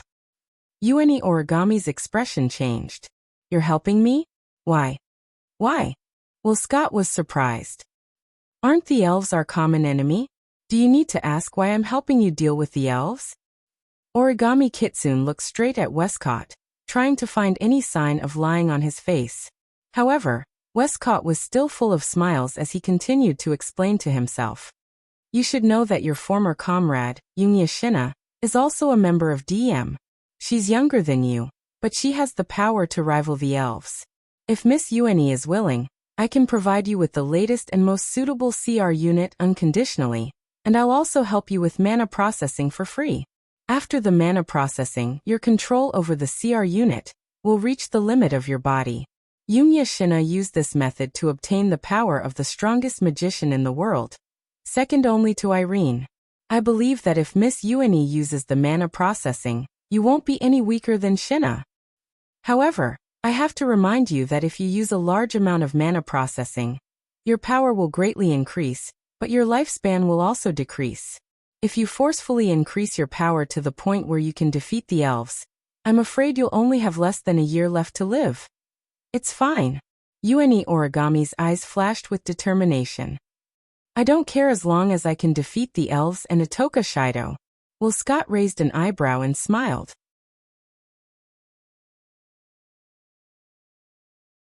Chapter 1229. Heavenly Palace City, in a corner alley.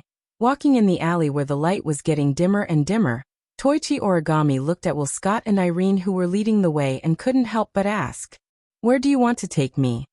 Yes, I'm treating your body with magic. Westcott answered without turning his head.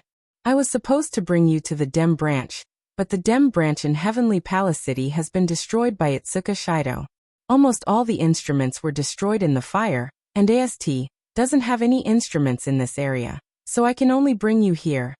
Dem also has some secret facilities in Heavenly Palace City in case of an accident. Irene, who was walking one step behind Will Scott, glanced at Toichi Origami. There's an underground facility here used to store some shameful things. It's rarely used and not many people in the DM know about it. You're the first customer here. Don't worry.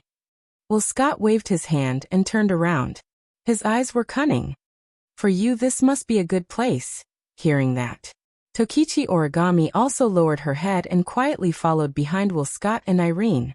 Thinking back to 5 years ago, she watched her parents get killed right in front of her eyes. She had a dream when she was at home, and she saw Wu Yin killing her parents with his own hands. She bit her lips and her footsteps became resolute.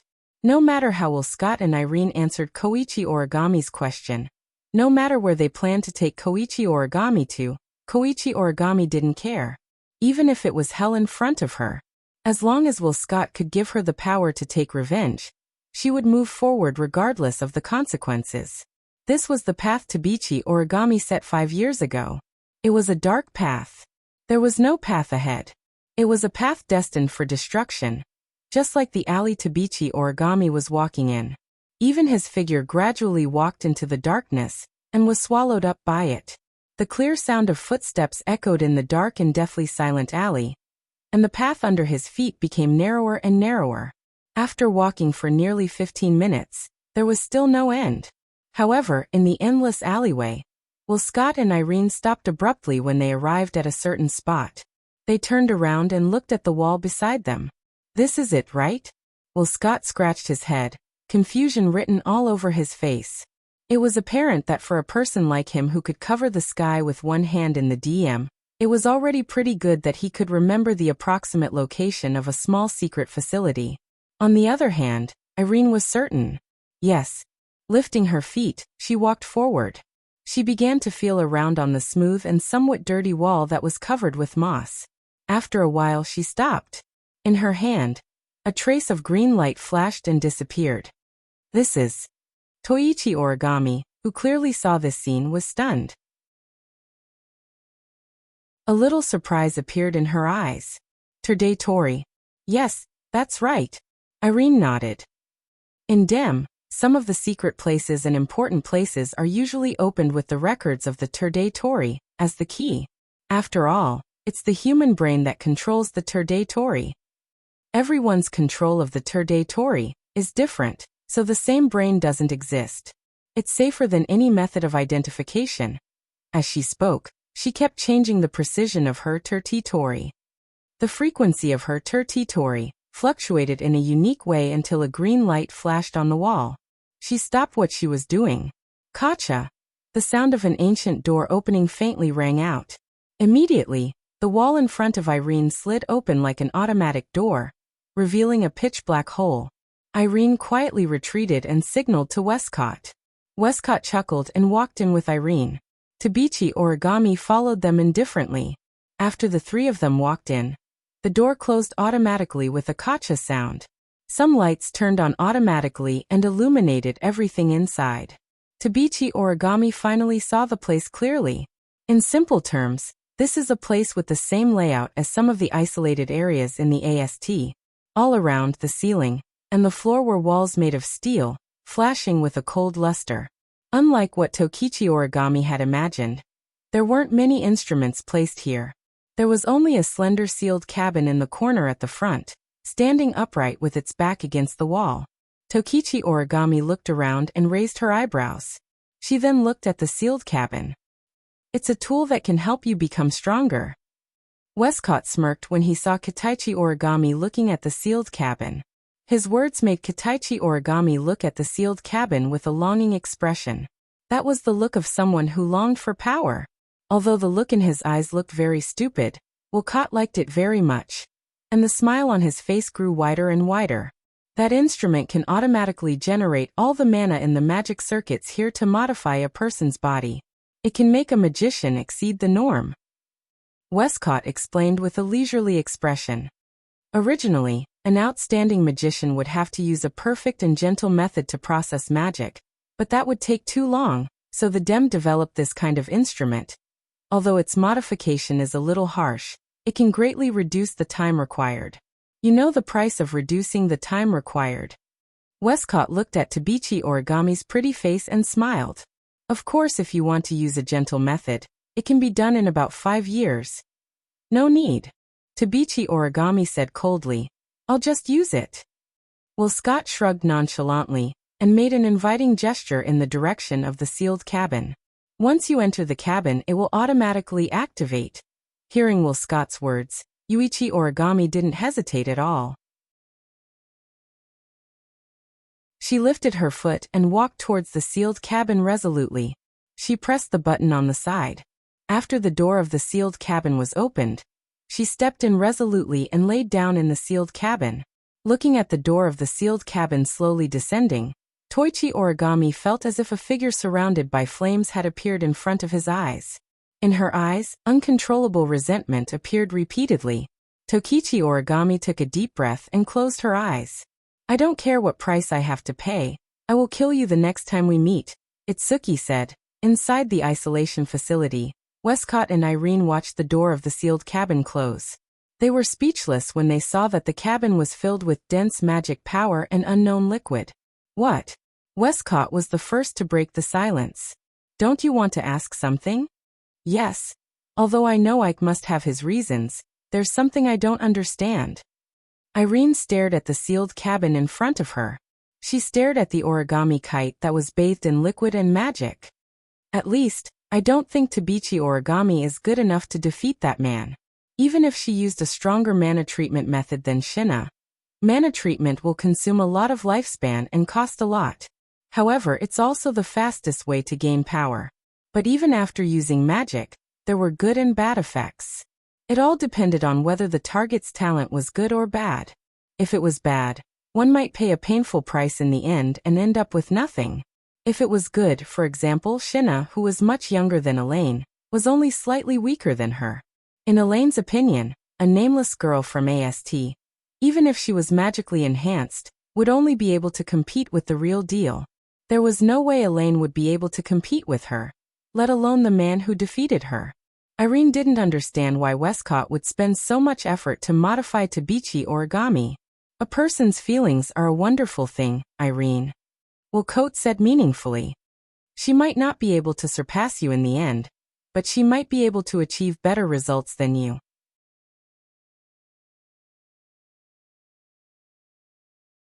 Chapter 1230. In the early morning, there's still a hint of coldness in the air. Dawn had just broken, and there were still a few stars in the light blue sky that hadn't fallen yet. In the morning light, the green trees were shining brightly, waiting for the lingering sunlight to linger around them. At some point in time, the brilliant rising sun dyed half of the sky red, sprinkling soft colors among the clouds. In Heavenly Palace City, some light smoke floated out of the windows of every house. Every household was preparing breakfast, causing the air to be filled with a veil-like mist, making it seem a little lively. In Wu He's house, Shirji should have gotten up at this time and started to make breakfast. However, because Shirji, Kurumi, and Shirxiang were busy until very late last night for the night sacrifice, the three of them directly stayed in a nearby classmate's house last night and didn't come back. Yono had gone out with Ling Yin for the night, and Kotori had stayed in Fraxinus last night. That was why Itsuka's house was unusually quiet today. There wasn't even a single sound coming from the window, let alone smoke. As for the members who stayed at home last night, they didn't wake up until 3 o'clock in the morning. The sunlight shone directly on the glass of the window, refracting an abnormally dazzling light. It happened to reflect on the bed in the room, and also on the three figures entangled with each other in an extremely ambiguous position. The seductive spring scenery that leaked out from the quilt was exposed to the air. Wu Yan's eyelids twitched in his sleep. He slowly opened his sleepy eyes and subconsciously stretched out his hands to support himself. In the end, he only managed to press his hands on two soft and plump breasts. Wu Yan's mind was still a bit hazy when he felt the soft touch on his palms. After a moment of silence, he slowly lowered his head. Then two white jade-like bodies appeared in his field of vision. They're imprinted in his eyes. He looked at the two beautiful bodies in his arms. Wu Yan covered his forehead with his hand. It took him a while to remember what happened last night. I ate Yeju Shi and Shixian. Wu Yan bitterly smiled and shook his head. But no matter how you look at it, the bitter smile on his face is a euphemism. He's almost beaming with joy. Wu. Who knows if it's because of the noise? A soft moan echoed. It made Wu Yan's bones go limp. It was Shixian who was lying on Wu Yan's left. Her long eyelashes fluttered for a while. She slowly opened her eyes. She looked at Wu Yan with a confused gaze. She looked at him for a bit before she completely woke up. Her silver eyes were wide open. Yo. Wu Yan's lips curled up when he saw Shixian's eyes. Morning. Shixian blinked. She first looked at Wu Yan, then looked at Yeju Shi who was lying beside her, and finally looked at herself. Her delicate face instantly turned red. She pulled up the blanket and covered her head, not daring to see anyone. Seeing Shixian's actions, Wu Yan couldn't help but laugh. He pulled the blanket and teased her. What's wrong? Are you feeling shy now? However, the voice that came from the blanket made Wu Yan's teasing expression freeze. Shame and anger, Shi Xian has become impure. She was eaten by a beast, she can't get married anymore. Beast. Beast. Wu Yan's expression turned into one of excitement. I admit that I was a bit tough last night, but what beast? Isn't that too exaggerated? Shi Xian was silent for a while under the blanket, then she replied. Crying, Shi Xian didn't mean that Master acted like a beast, but acted like a beast. Acted? Wow, Yejusher and Shi Xian were together last night. Shi Xian's body wriggled under the blanket. Not long after, Wu Yan felt a soft little hand grab his important part. Master was not only very energetic last night, he's also very energetic now. He's like a beast with unsatisfied desires. Ahahaha. Wu Yan's expression became complicated. He felt comfortable and unnatural at the same time. Feeling Shi Xian's soft little hand, he couldn't help but laugh. It's morning after all. It's not strange to be a bit more energetic in the morning. Question: do I have to be energetic in the morning? Shi Xian poked her head out of the blanket and looked at Wu Yan in confusion. Master, don't you usually look very tired in the morning? This is not what I mean. Wu Yan's mouth twitched when he saw that Shi Xian was determined to get to the bottom of this. Looks like even if you've watched those so-called special training videos, you haven't improved much. I repeat, special training videos? Shi Xian was slightly startled. Then, she seemed to have thought of something and her pretty face turned red again. She lowered her head and muttered. Shy Master is really perverted. This. Wu Yan had the urge to sweat. You bought those videos yourselves, and you dared to play them in the hall. Who is perverted? Master. Of course it's Master's H. Yu Xian glanced at the blushing Yagiya on the other side of Wu Yan. Yagiya looked at Wu Yan with a hint of envy and jealousy. Shi Xian aside, Master bullied Yejusher last night while Shi Xian was on the phone with Meijio. You also enjoyed Yejusher's beautiful body that seemed like it would break if you hugged her. You tore her clothes and took away her purity. I'm so envious of you. I hate you. First of all, I didn't tear Yejusher's clothes. Second of all, you definitely said you were envious. Wu Yan held his head as if he had a headache. Shi Xian, could it be that you want to learn from Meijio and be attracted to both men and women? Meijio. Shi Xian shivered. Obvious disgust appeared on her face. Blame. Master, please don't compare Meijio to Shi Xian. Shi Xian would never become like that. In other words, your woman is only limited to Yejusher. Wu Yan shook his head with a smile. How sly, the man isn't satisfied yet. After saying that, Wu Yan's hand slowly slid down Shi Xian's body, covering her extremely plump and round breasts and squeezing. Wu. The redness on Shi Xian's pretty face became even more intense. Her face continued to lower and lower. The blurriness from last night's madness was once again revealed, filling her alluring silver eyes. Looking at Shi Xian panting with her mouth slightly open, Wu Yan's heart burned. He licked his dry lips and lowered his head, sucking on Shi Xian's earlobe. Ah! Shi Xian blushed when her ear was attacked. She raised her head and involuntarily let out a soft cry. Wu Yan could clearly feel that the delicate body lying in his arms was starting to twist. Wu Yan's lips curled into a smirk. He looked at Shi Xian's voluptuous body with a scorching gaze. Shi Xian shuddered and she had a bad feeling about this. Alert! Shi Xian tightened her grip on the blanket, pursed her lips, and stared at Wu Yan. Master! What do you want to do? What do I want to do? Wu Yan's hand continued to move. When he met Shi Xian's gaze, he did not hide the heat in his eyes. Of course, I want to do everything. Ugh. Shi Xian's face was bright red, and she began to squirm. Warning, it's already morning. Shi Xian. Shi Xian can't do it. How can you say that? Wu Yan grinned. His hand under the blanket suddenly reached for Shi Xian's most important part. Didn't I tell you? It's because it's morning that I'm so energetic. Begging for mercy won't do. Sensing Wu Yan's actions, Shi Xian struggled to get up. However, She did not know that this would stimulate Wu Yan. Ignoring Shi Xian's resistance, Wu Yan flipped his body and pressed Shi Xian under his body.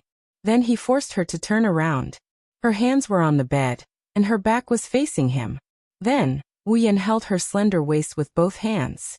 His body slowly moved forward. Ugh! Following a muffled groan, Shi Xian, who had her back facing Wu Yan, suppressed her breath and moaned. Her moans were accompanied by an indescribable heat ripple. They once again resounded in the room.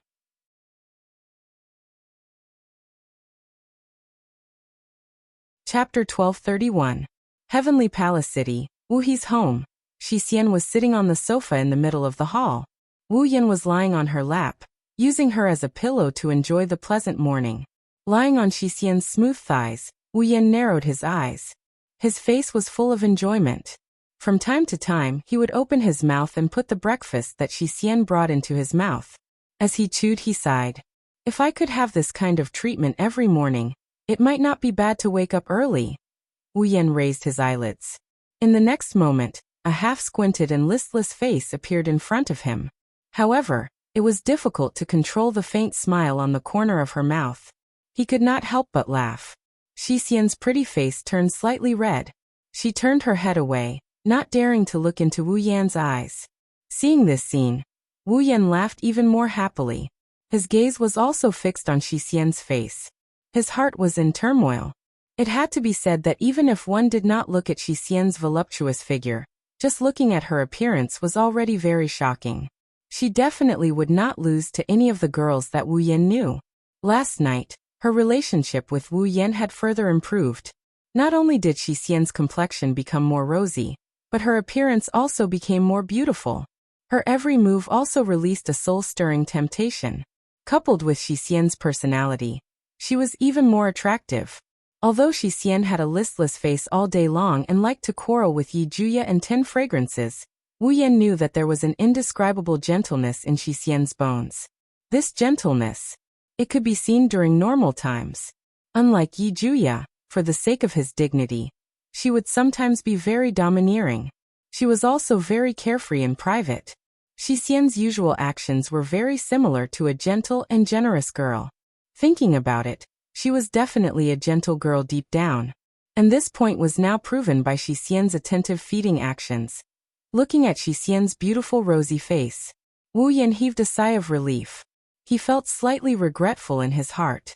If Wu Yan had known that eating Shi Xian could make her protect him so gently, he would not have waited until now to eat her.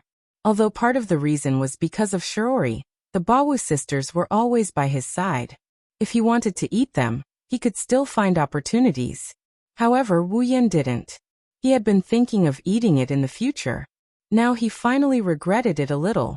At this moment, the door of the hall was gently pushed open, and a figure that was more than 80% similar to Shi Xian walked out with slightly unnatural footsteps.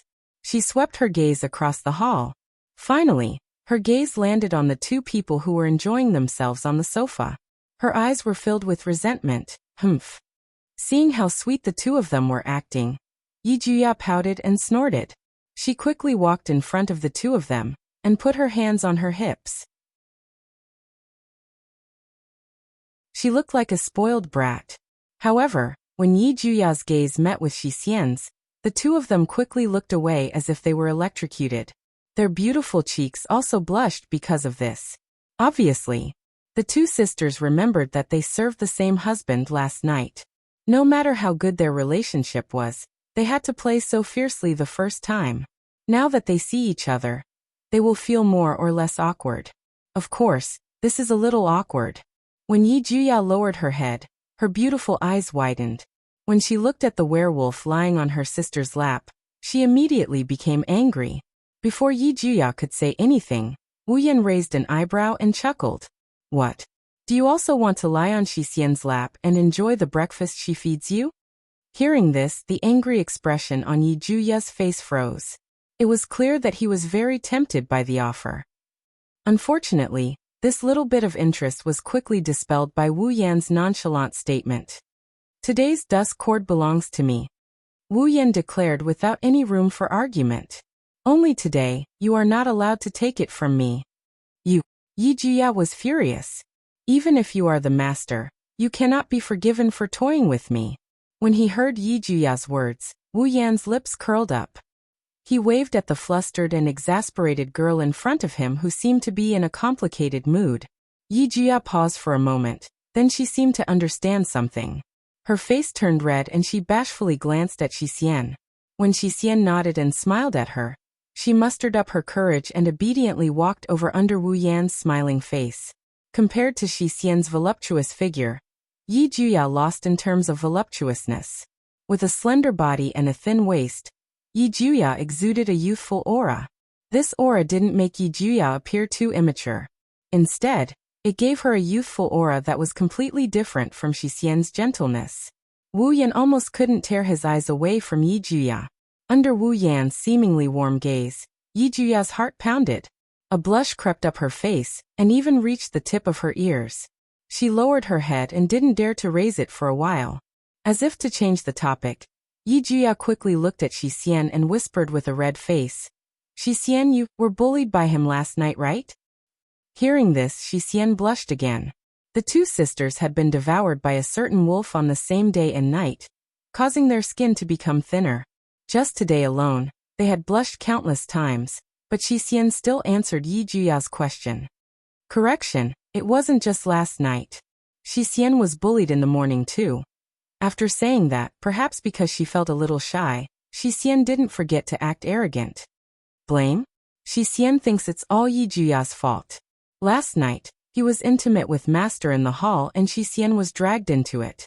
Master took advantage of me. Is that so? Hearing Xixian's words, Yagi seemed to believe them.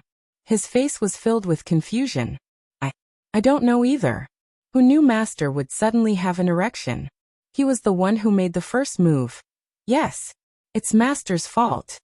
Yi Juya raised her brows and looked at Wu Yan angrily. If Master didn't bully me last night, I wouldn't be like this. Ugh. Wu Yan was speechless. The two sisters were still trying to seduce him. They would rub his back when he was bathing or be gentle when he was sleeping. Now that it's over, they're blaming him. Although Wu Yan was the one who set the fire last night, and the Bawa sisters didn't try to seduce him, Shirji and the others weren't home. The right time, the right place, and the right people were all there. If he didn't eat them, he would be letting himself down. Well, you're so cute and considerate. Wu Yan shrugged helplessly. It's all because you're too cute. It's your fault. So cute. As Wu Yan expected, Yi Juya and Xixian blushed again. They stopped arguing about who was right and who was wrong. Wu Yan rolled his eyes. He was sure that the two sisters were acting so proper, early in the morning because they were too shy and didn't know how to deal with situations like this. That's why they acted so unnaturally. And that was indeed the case. After the shyness and blankness in their hearts faded away, the two elf ladies returned to their normal selves. Right now, the closest person to Master is definitely us, the 8 dance of hurricanes. Yejusha crossed his arms in front of his chest and said proudly, this time, Toka and Yoshino can't fight with me and Xixian anymore. Agreed. Xixian nodded heavily. When they come back, we must mention this and declare Xixian and Yi Juya's sovereignty. Hearing this, Wu Yan, who was enjoying himself, suddenly lost his composure. Even his expression changed. That. Wu Yan coughed and smiled awkwardly. Declaring sovereignty? There's no need for that, right? Huh. The Bawa sisters were stunned for a moment before refuting. Of course there's a need for that. We need to let our kin know who's the winner. Agreed. Yi Juya and Xixian have fought Toka and Yoshino 83 times. It's time to decide who's the winner. Oh right. Isn't today the night sacrifice? Wu Yan jumped up and changed the topic when he saw how adamant the Bawa sisters were. Right now, the night sacrifice is the most important thing. We can't be late. Let's go. Wu Yan ran out of the hall. The Bawa sisters looked at each other in confusion.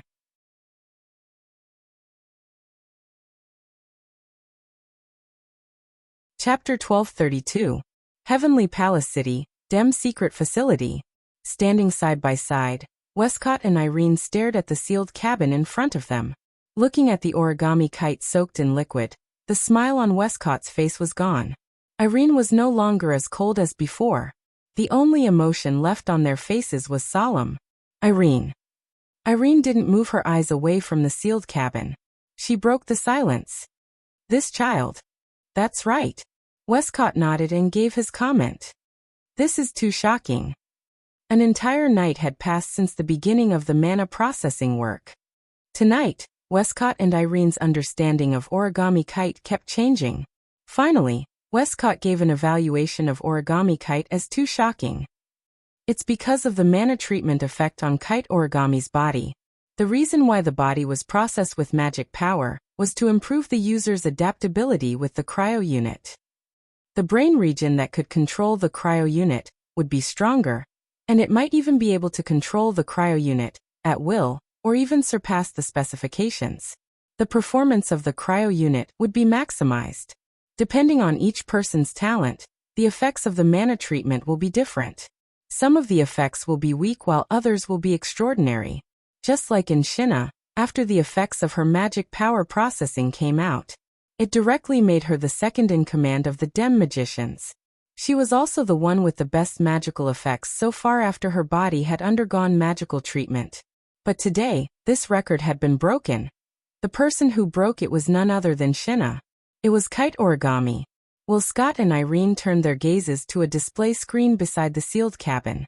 Looking at the various values displayed on it, the two exchanged glances and sighed. The difference is that Irene was shocked while Westcott was shocked. The numerical values have all exceeded the numerical values of the real mana processing. Irene looked at the origami kite in the sealed cabin with astonishment. Kite Origami's control over the CR unit is also amazing.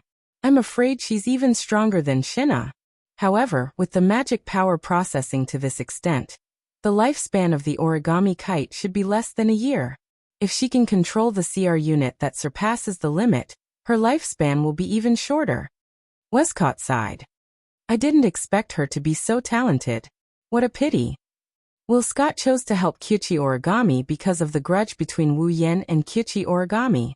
If it weren't for the fact that Tabichi Origami and Wu Yen are classmates, AST members would have turned them into enemies by now. All these complicated relationships piqued Westcott's interest, and he had a plan in mind. Westcott would not help Yuani with origami. Westcott didn't expect Kite Origami to be able to absorb the effects of the CR unit to such an extent. It had to be known that although mana processing could quickly increase one's strength, the effect was determined by one's aptitude. In other words, mana processing enhanced the strength of a magician in the future, and then displayed it in advance. In other words, the CR unit's effect is equivalent to the target's aptitude. Even if they don't use the CR unit, they can use gentle methods to gradually draw out Kite Origami's talent.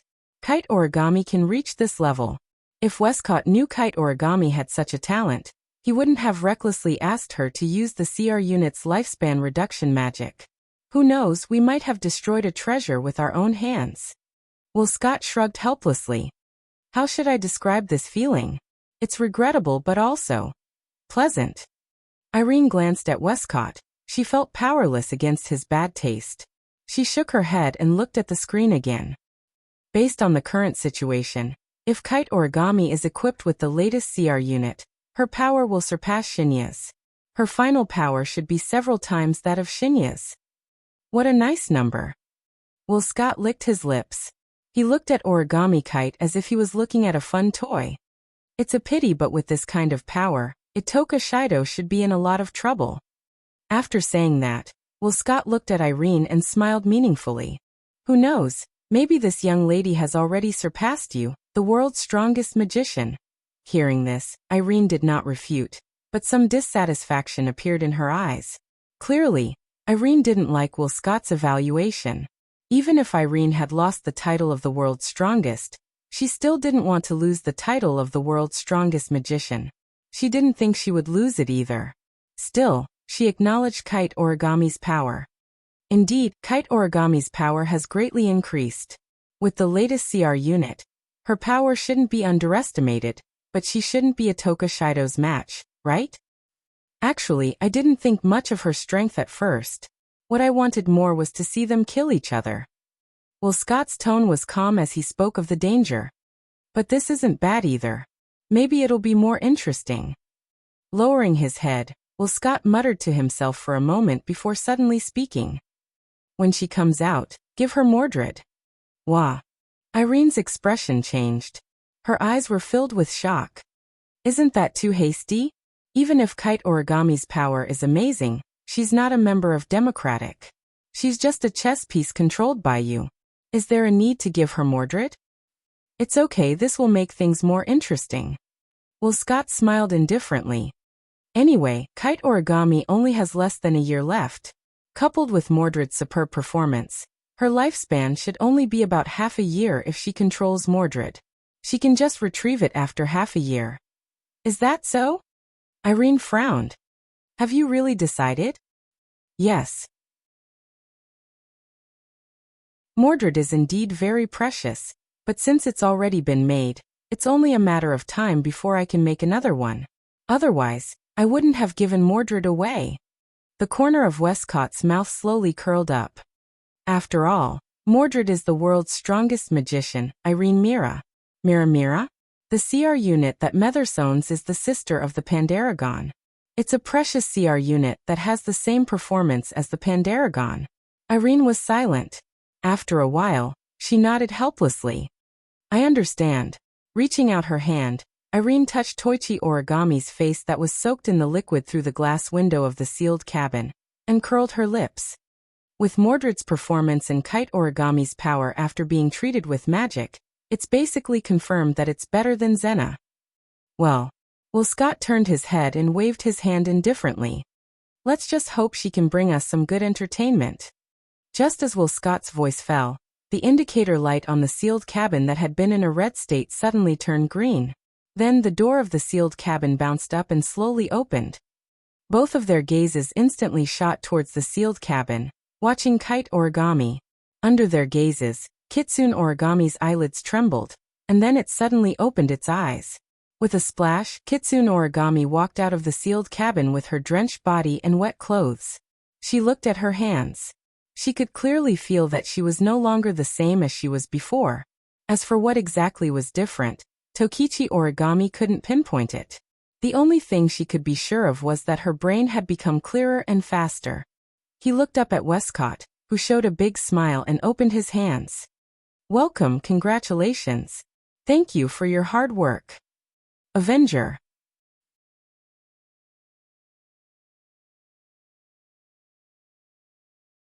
Chapter 1233.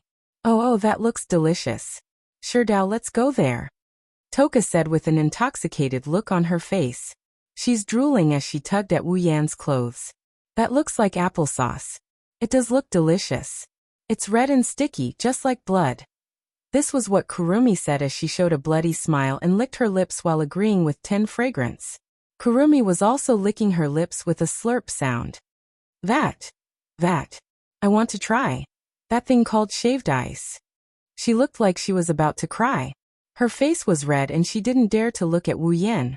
She kept holding on to Wu Yan's hand, and she didn't even dare to look at him. You're really children. You've been looking at the food and using extraordinary means to win back all the prizes at the game stalls. Isn't that the best way to show off your great skills? I agree. Although the food looks delicious, the food made by Master is definitely much more delicious than those vulgar stalls. At this time, enjoying the victory and defeat is the wisest choice. As expected of Yoshino, she can see through things so clearly. Refute. Yoshino is much more capable than Yoshino. After all, Yoshino was the one who suggested it first.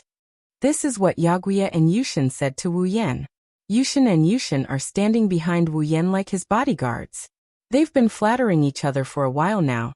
They're on good terms with each other. Well, no matter which side it is, I think it's great.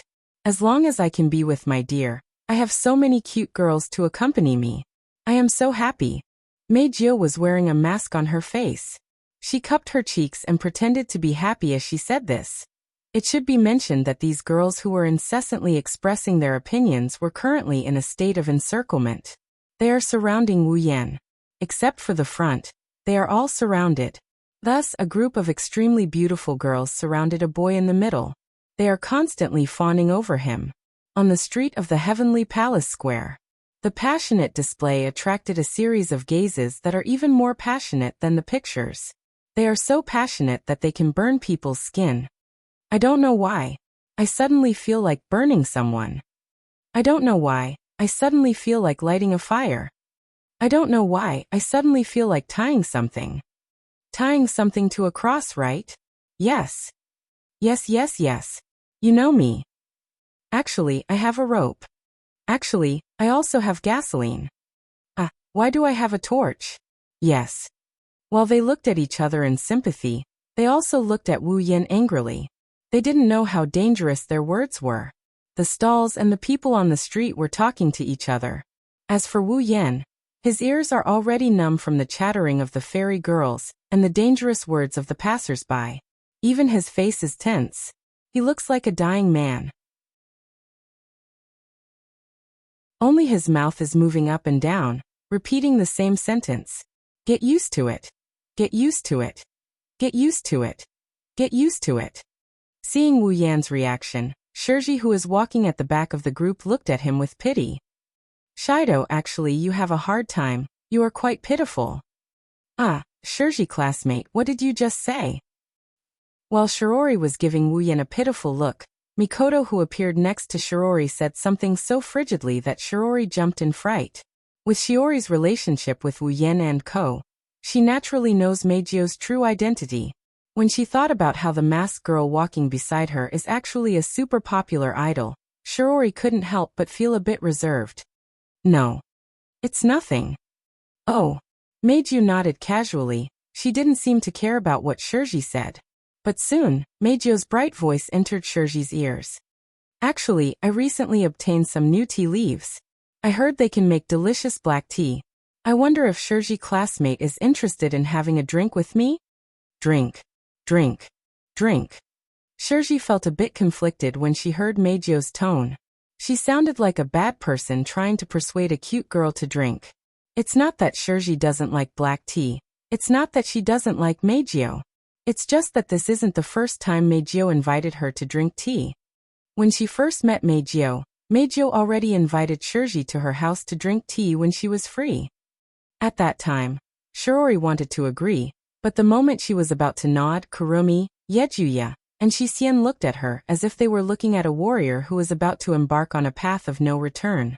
Shirori felt a chill in her heart. Even Shirori and Shirori cast a strange look at Shirori, and vaguely distanced themselves from her. Shirji didn't know why Toka and Kurumi reacted that way, but her intuition told her that if she ignored them, she would end up in a miserable state.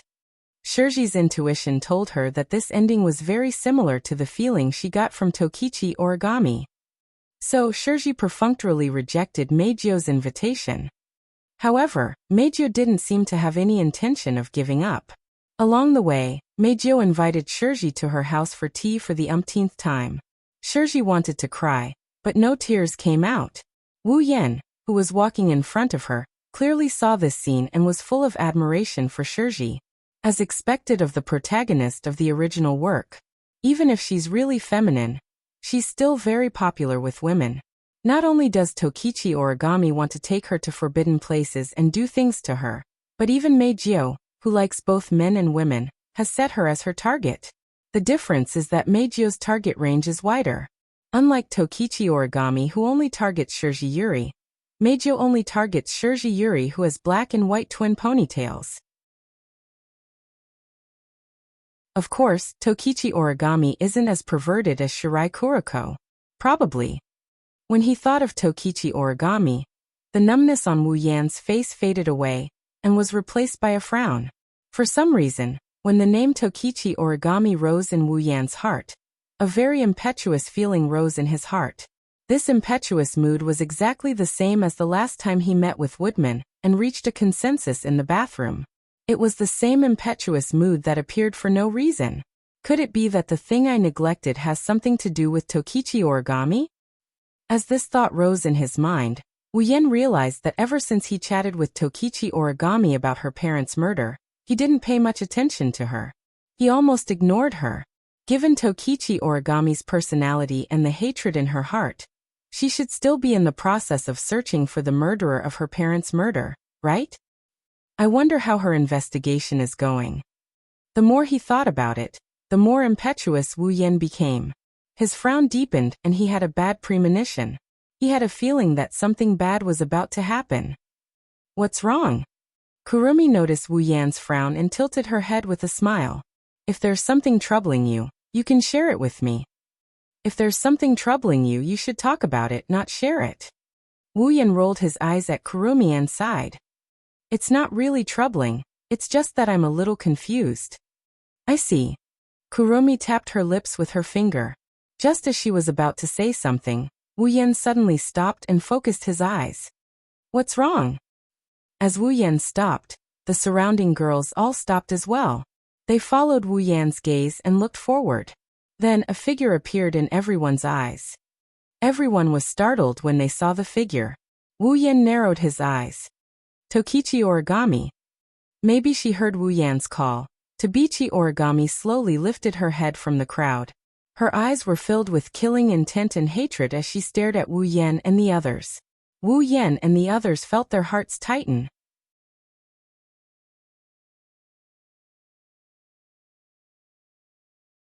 Chapter 1234. Her eyes were as cold as ice, revealing the killing intent and resentment in her heart. It was as if the surrounding air had been frozen, isolating the space. There were students from 10 high schools passing by, but at this moment, it was like only Wu Yan's group and Tobarama were left in this world. Regardless of what Tobarama was thinking, Wu Yan's group became alert. Something's wrong. Something's very wrong. Something's very wrong. Including Shirori, almost all of the girls had the same thought. Naturally, Wu Yan was the same. Especially Toka, Shirori, and Toka, who had dealt with Toka Origami more than once. Toka held her breath when she saw that Tobarama was completely different from the usual Tobarama. Her cold eyes were filled with pure hostility and killing intent. Shirori also hid behind Wu Yan in fear. Toka and Yoshino had seen Tashiichi Origami in this state before. More than once. Before Toka and Yoshino met Wu Yan, they appeared in this world as elves more than once.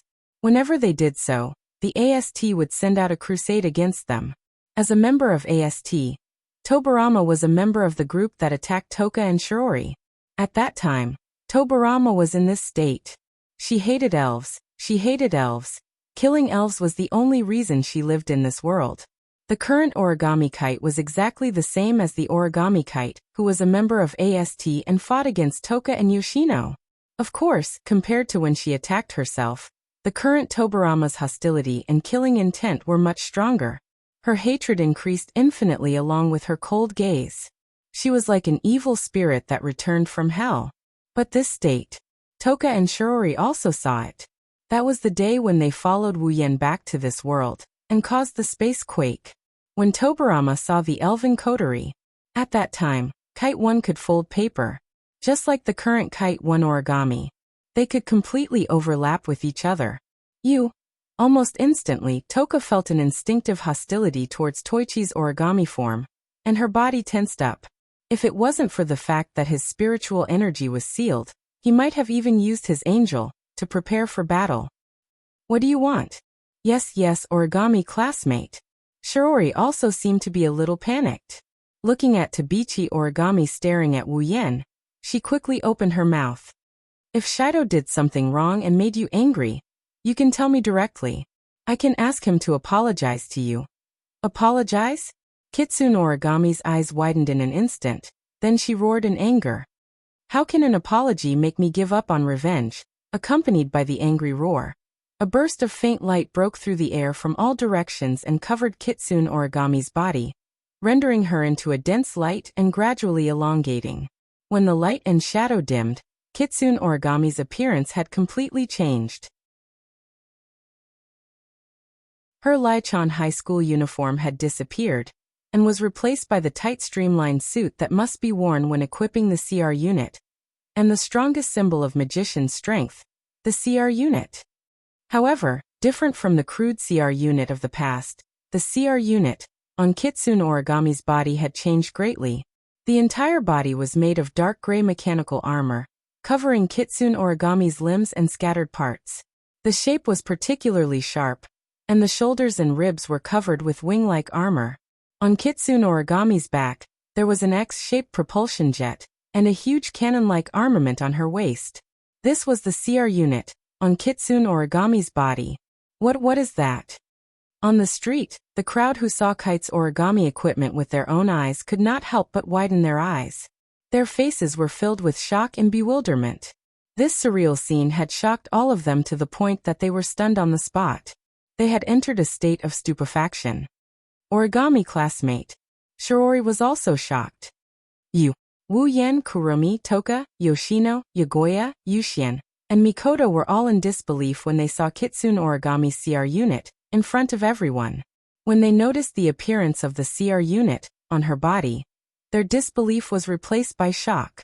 This definitely wasn't something that Kitsune Origami's AST, standard CR unit, could compare to.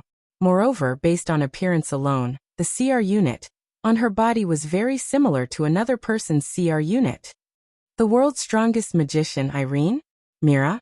Messier. Kitsune Origami. Wu Yan stared at Kitsune Origami and said in a deep voice, "Could it be that you and them?" However, Kitsune Origami didn't wait for Wu Yan to finish his sentence. The CR unit, on her body glowed with a bright green light. It rapidly expanded and hit everyone present. In an instant, all of the normal people present were covered by the Tori, including Shiori. Before anyone could react, Kitsune Origami extended her right hand forward. The equipment on her waist quickly expanded and turned into a heavy cannon.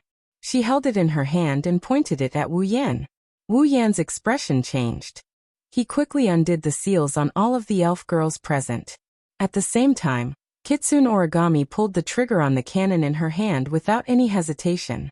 A dazzling light filled every corner of the area. A huge magical beam pierced through the air and slammed into Wu Yan at an unimaginable speed. Bang! A deafening explosion echoed throughout the square. Smoke and fire were stirred up. The powerful shockwave spread in all directions. All of the bystanders in the Tori were sent flying and all of the stalls were knocked down.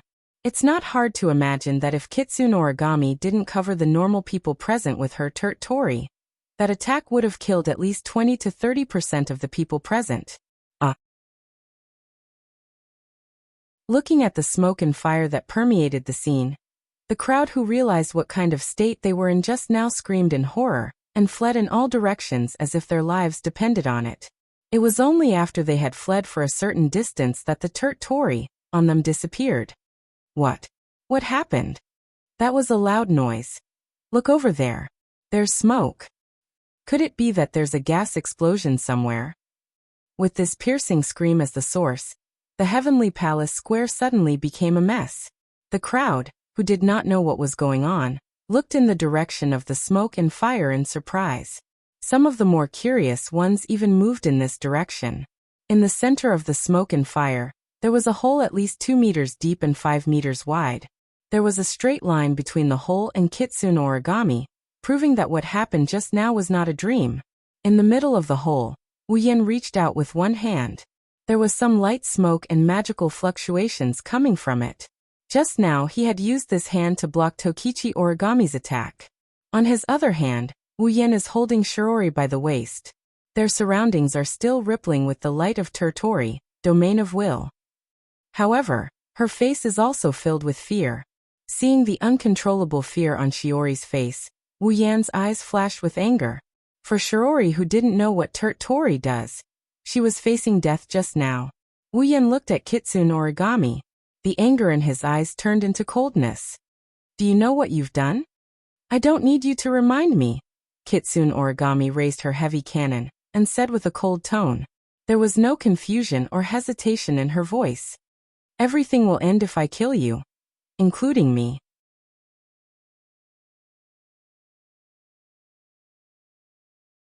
Chapter 1235.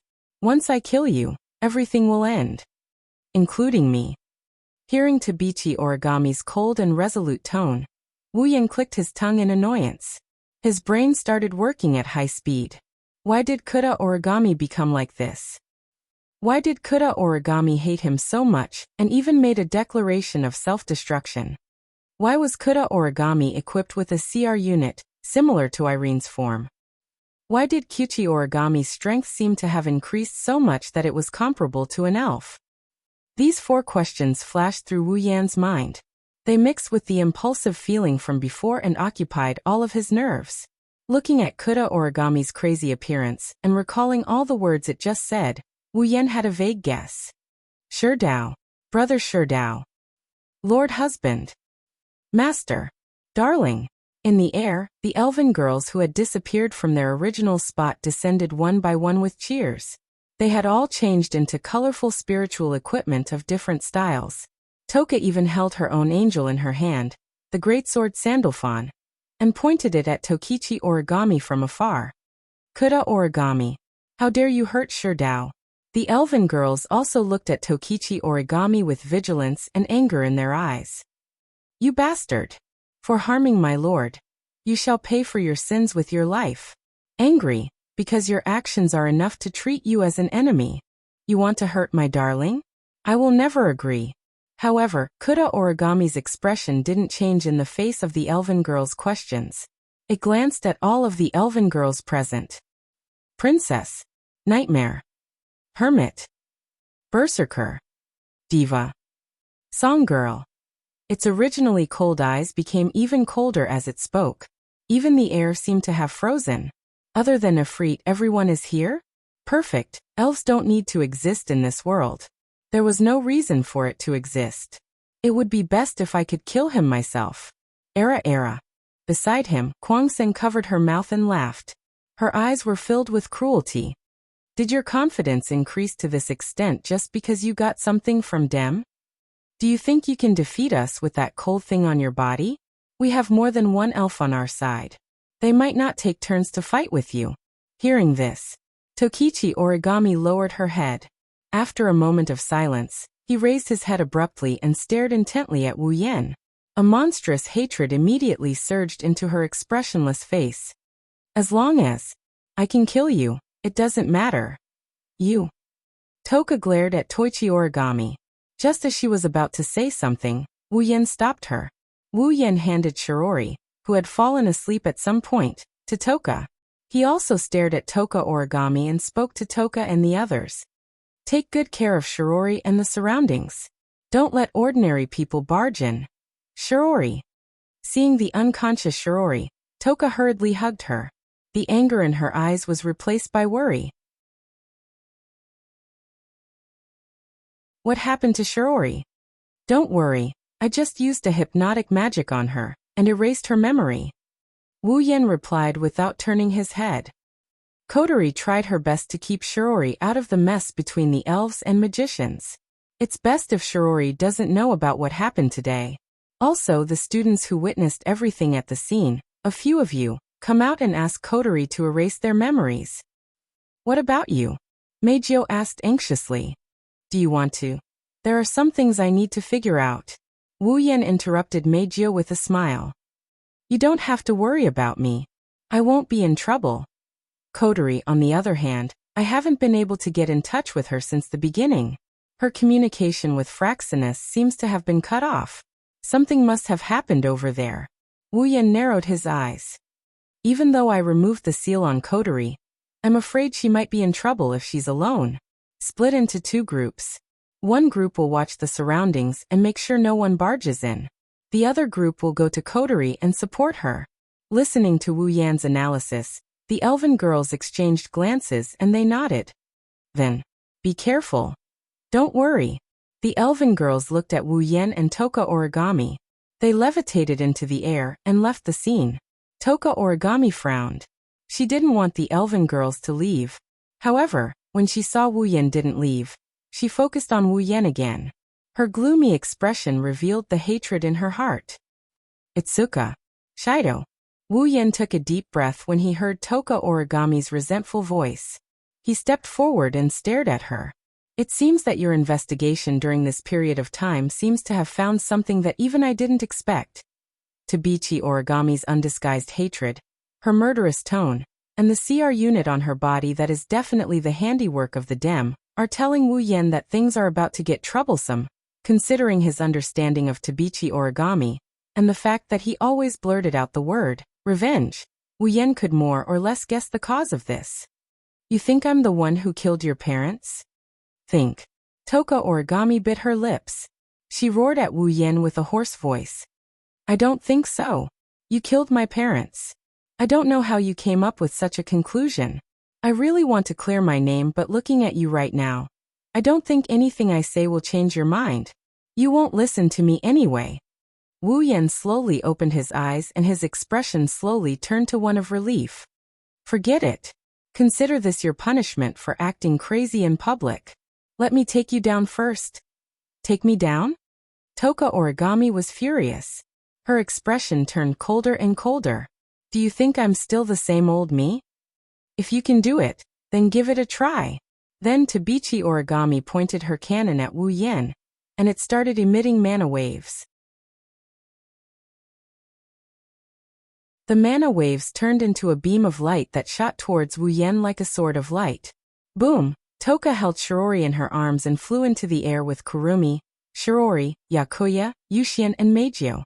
Looking at the rumbling sound and the bursts of smoke and fire coming from below, the girls were worried. Honey, you're alone. Are you okay? Meijio grabbed Yukino's hand. Do you really not need help? Don't worry. We don't need to worry about our husband's side.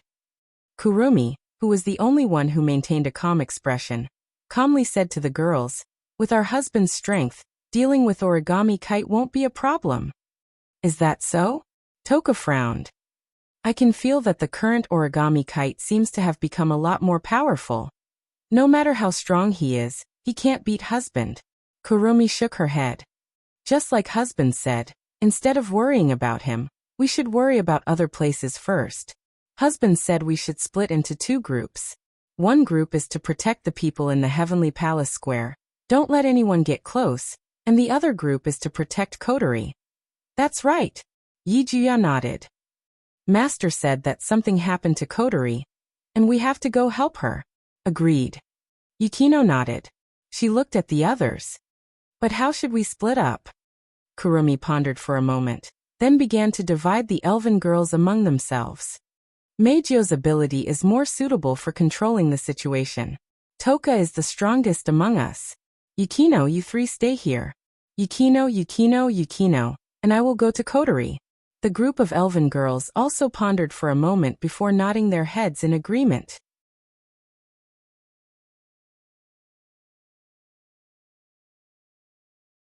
Chapter 1236. In the sky above Tengu City, Fraxinus. Phew. Kotori was wearing a military uniform with a jacket draped over her shoulders. She finished her work and leaned back in her chair exhausted. After pulling an all-nighter, Kotori finally finished sorting out the list of the display devices that were being manufactured and sent it back to Ratatasker's headquarters. Next, all he had to do was wait for the HQ to create the display device, according to the order and arrangement on the list. Then the main purpose of returning to this world would be achieved. Well, Kotori pouted and muttered. Let's hope that those fellows won't throw away their words like water and go back on their words at the last minute. They're the higher-ups, I don't think that's possible. Shino was playing chess with you while replying to Kotori in a bored tone. Even if it's a DM, the promises made by the higher-ups still have to be fulfilled.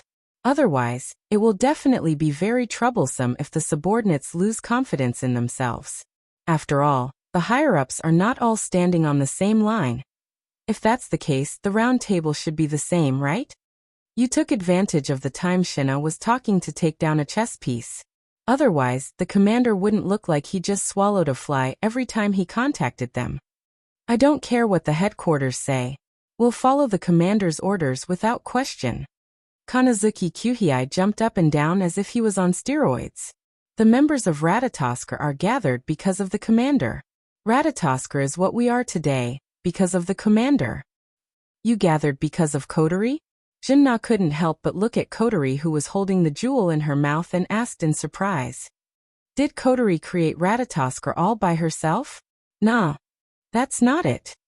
Rain answered Shino with dark circles under her eyes.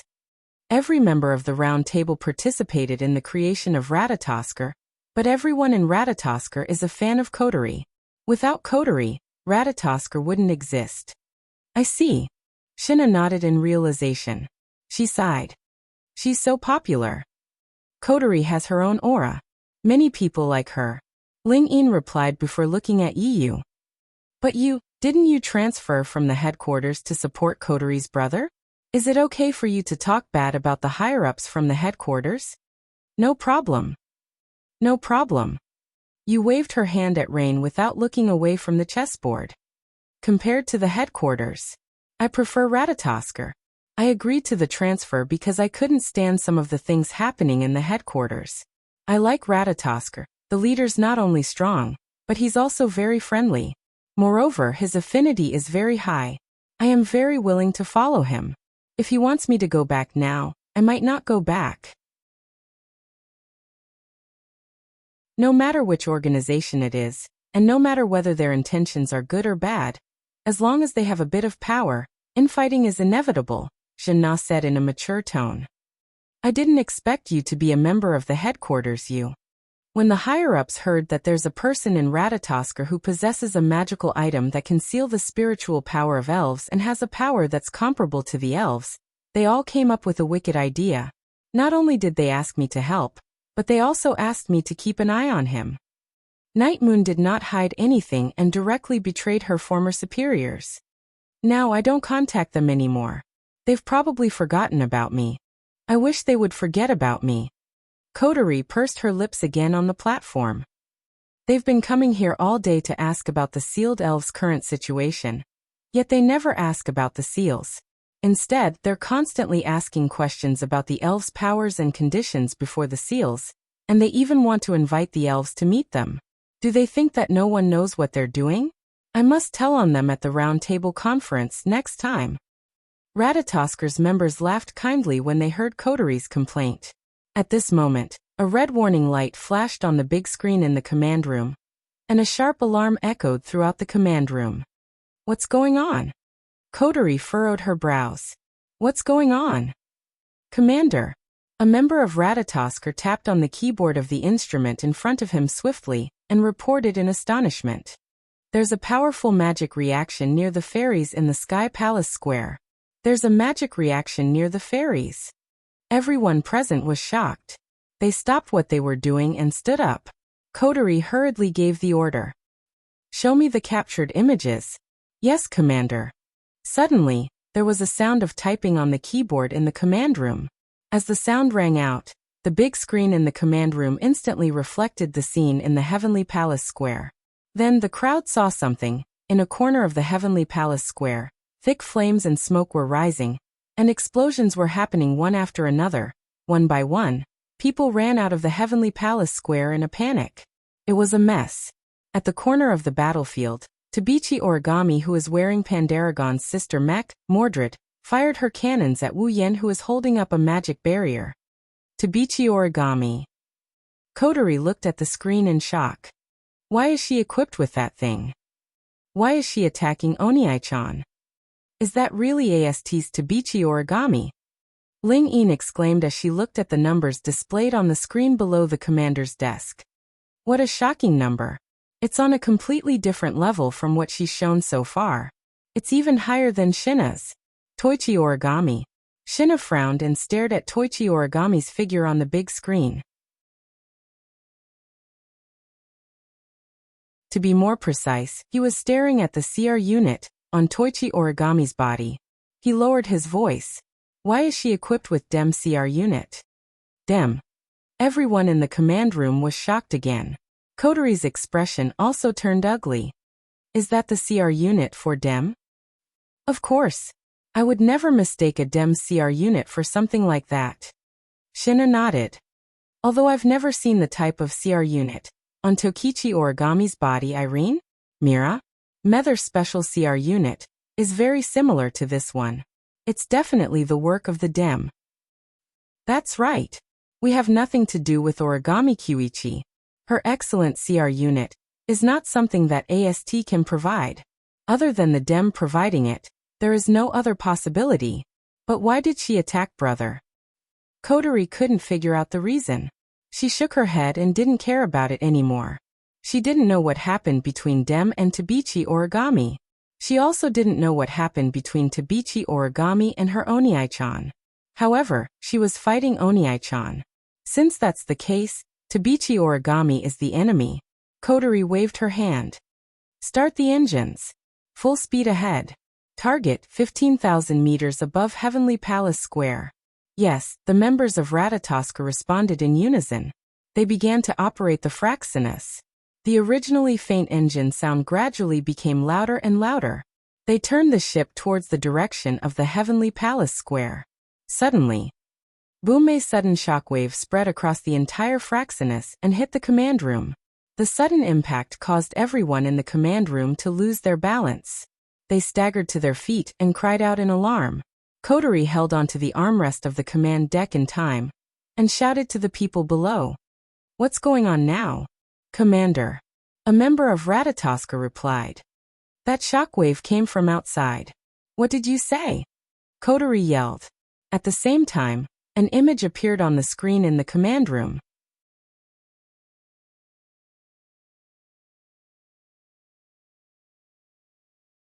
Chapter 1237. Black dots appeared on the screen of Fraxinus like a swarm of locusts. Everyone in Ratatoska gasped when they saw the locust-like black dots in the command center of Fraxinus. That was because those black dots were all people. A group of magicians, equipped with advanced CR units, levitated in the air with the help of propellers, and aimed at Fraxinus with powerful weapons in their hands. This formation, this posture. In the command room, Shinya looked at the magicians on the big screen expressionlessly, and a glint flashed in his eyes. How nostalgic, tisk. Kotori clenched her teeth. Dem, huh? I can't believe they came to us at this time. They're as cunning as ever. Tabichi Origami is fighting Wu Yen with the DMCR unit. Of all the times the DM arrived, even if Kotori is an idiot, she can guess the relationship between the two. However, Kotori didn't understand why Dem wanted to find Ratatoska. Was it purely to destroy the enemy's airship? That might be the case, but Kotori had a feeling. Dem's goal was definitely not that simple. After all, Dem's branch company had been destroyed, and it wasn't easy to provide support to the magicians of Dem and repair, update, and equip them with equipment. Under such circumstances, it wasn't unreasonable for the magicians of Dem to gather together and come looking for them. However, it was also because of this. This proved that Dem's goal wasn't simple. It wasn't as simple as destroying a mere airship. On top of that, Fraxinus was able to blend into the surroundings by manipulating the Tori to create an invisible camouflage. It wouldn't be discovered. They wanted the camouflage to work. They had to keep Fraxinus in a stationary state. Once it sailed, the surroundings would distort and it would be discovered. However, it was obviously impossible for the Dem formation to rely on this to discover it. Fraxinus was attacked from the outside. That attack must have been done by the magicians of the DM. If they wanted to attack a flying ship, the magicians of the DM would have to focus all their firepower and attack together. However, as soon as Fraxinus turned the ship around, the attack came. It was obvious that the magician knew the location of Fraxinus from the very beginning. This also proved that the Dem was coming for them. Tabichi Origami was probably just a trap to stall Wu Yen and the others. At this thought, Kotori slapped the armrest of the platform in frustration. At this moment, a series of sirens sounded in the command room, which almost ignited her anger. What's going on this time? A member of Ratatoska who was in charge of alarms smiled bitterly. There's a message. It's a message from Dem. A message? Shina, Yeyue, and the others immediately turned to Kotori. Kotori also frowned in surprise and waved her hand. Connect it. Yes, ma'am. At the same time, a window popped up on the big screen in the command room. In the window, there was a girl with light blonde hair and purple pupils. Her face was cold and her eyes were filled with absolute confidence. Her lips curled up slightly, instantly bringing an invisible pressure to everyone present. It's you. Shina exclaimed. Kotori's red eyes narrowed. She looked at the girl on the screen with displeasure. I was wondering who it was. So it's you, Irene? Mira? Messier? Irene? Mira? Methers. The members of Ratatosker who were sitting in the command room widened their eyes in shock. The strongest magician in the world, Irene? She's a human with power comparable to, or even surpassing the elves. Mira? Messier? She's her. On the big screen, Irene's eyebrows twitched slightly as she watched the scene unfold. The smile on her face gradually disappeared. As expected of Ratatosker, even though you're only a small organization compared to DEM, you've gathered enough information about me. Let me give you some recognition. After saying that, Irene glanced at Coterie, then at Shinna, and her eyes narrowed. So you're here as well? Traitor. Oh, you don't seem to be very surprised. Jean's face was filled with obvious disgust. Did you already know that I've joined Ratatosker? That's why I don't understand your stupid decision. Irene raised her chin. Even in the DEM, you are the only one who is inferior to me. The DEM is much stronger than Ratatosker. Why did you choose to betray us? You talk about betrayal every time you open your mouth. How annoying. Jean sneered disdainfully. I can't think of a reason to stay in an organization that would do anything to another person's body. I should be the one who was betrayed. Hearing this, Irene's face sank. So you already know about this matter. No wonder. Since that's the case, don't think that I will show mercy. After saying that, Irene ignored Shinna and turned to look at Coterie. You must be Coterie. She's different from your brother. She's a cute girl. Forget about the compliments, I'm not happy at all. Coterie mocked without holding back. Instead of listening to your compliments, I'm more interested in how you guys found Fraxinus. Did the DEM already develop a device that can block the camouflage effect? I'm sorry, Irene replied expressionlessly. We were only able to find your location because we asked all the magicians here to launch the Turt Tori and check the sky above the entire Heavenly Palace city. For this, we spent a whole night. So you're here for us? Coterie snorted coldly. Even the base has been destroyed, yet he still chose to make a move. Well, Scott isn't a very rational person. Ike just seized a rare opportunity. This time, Irene's expression turned cold. If you didn't have airships, you wouldn't have needed to send out so many people to deal with Ratatosker, who doesn't have Itsuka. Saying this, Irene glanced at Shinna. Or do you think you can defeat me with the words of that traitor? Coterie looked at Irene and said coldly, You sure have a lot to say. Just tell me what you're after. Alright, I don't have much time here. With Yuichi's origami ability, even if that man doesn't seem to do anything to her, there's not much time that we can buy. Elaine nodded as her gaze suddenly turned sharp. As for the goal, the DEM will always have only one goal, and that is the sprites. Itsuka Coterie. No, Ifrit. Do you want to surrender or do you want us to pry open the airship's wall and capture you? I see, so I'm the target. Coterie closed her eyes and took a deep breath. She turned around and walked down the platform. Commander, what are you doing? Seeing this, everyone was shocked. You even stepped forward. Are you?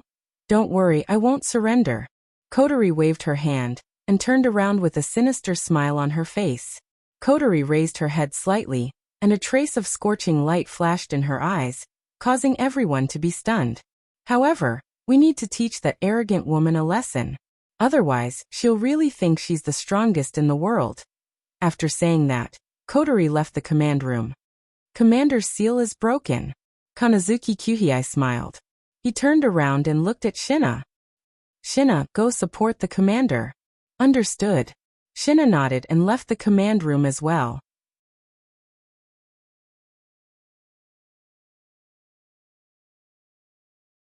Chapter 1238. In the air, Irene, who was floating in front of all the DEM magicians, suddenly raised her head and looked forward. There, a stream of light formed from flames suddenly flashed out from the void. It was like a meteor as it streaked across a smooth trajectory. Soon after, it came to a stop. When the flame dimmed, a figure standing on flames had already appeared in front of everyone's eyes. Seeing this, the magicians of DEM all raised the guns in their hands and aimed. Irene also tightened her grip on the laser lightsaber in her hand, and her purple eyes flickered slightly. You finally showed up? Efreet. Coterie lifted her head and swept a glance at the large group of magicians. She scoffed in a mocking tone. As expected of the Dem, they're taking full advantage of their numbers. Although I don't want to. Irene's face was emotionless. She wasn't affected by Coterie's provocation. But in order to complete the mission, Ike has also given the order. I will not go against it. Besides, if I don't seize the time to capture you, when your brother returns, it will be very troublesome on my side. Is that so? Coterie pursed her lips. If that's the case, why don't you send your Bandersnatch as well? We have no choice. Irene looked at Coterie coldly. The branch was destroyed by some infuriating elves. The Bandersnatch was destroyed as well. Without the facilities, we can't replenish the Bandersnatch, so we have to do it ourselves. Oh, Coterie chuckled. That's really good news. Coterie. A streak of light appeared out of nowhere and stopped next to Coterie. She was wearing a thick CR unit that was completely different from the Dem, and she was looking straight ahead. The vice commander sent me to support you. Take care of those small fries. Coterie gave the order without hesitation. As for the strongest magician in the world, leave him to me. Shinna hesitated for a moment before nodding his head. His expression turned serious. You have to be careful. You might be an elf, but that woman isn't easy to deal with. You might. Don't worry. Coterie nodded. Is the battle conference over? We don't have much time left. Irene narrowed her eyes and raised her hand. Everyone. Attack. Yes, ma'am. The magicians from Dem responded. At the same time, Jinna also rushed out. In an instant, he was like a ferocious tiger that had entered a flock of sheep. Amidst the flames and cannon fire, he knocked down the magicians one by one. The Dem magicians were no match for Shinna.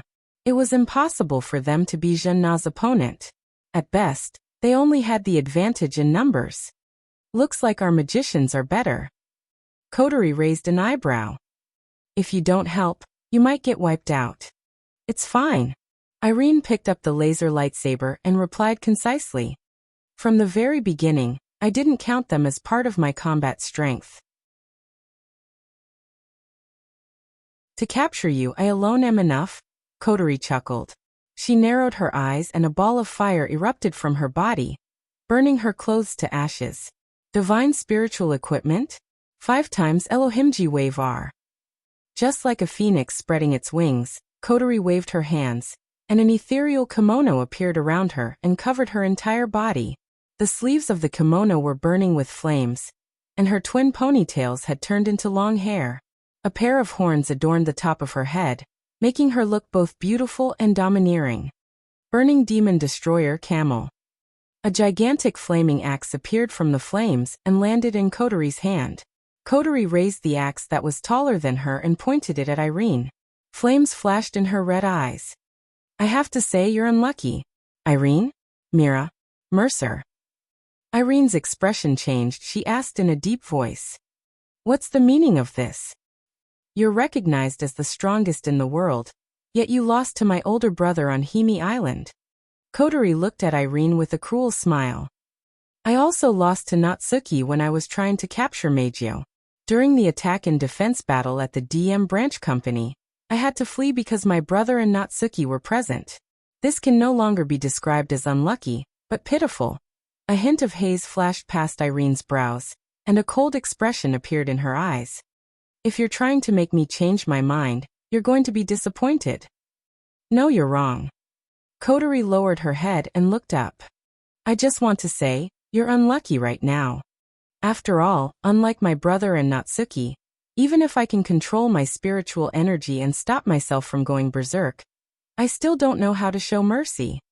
As soon as she said that, boom, an explosive sound suddenly sounded, accompanied by a violent flame that exploded over the entire Heavenly Palace city.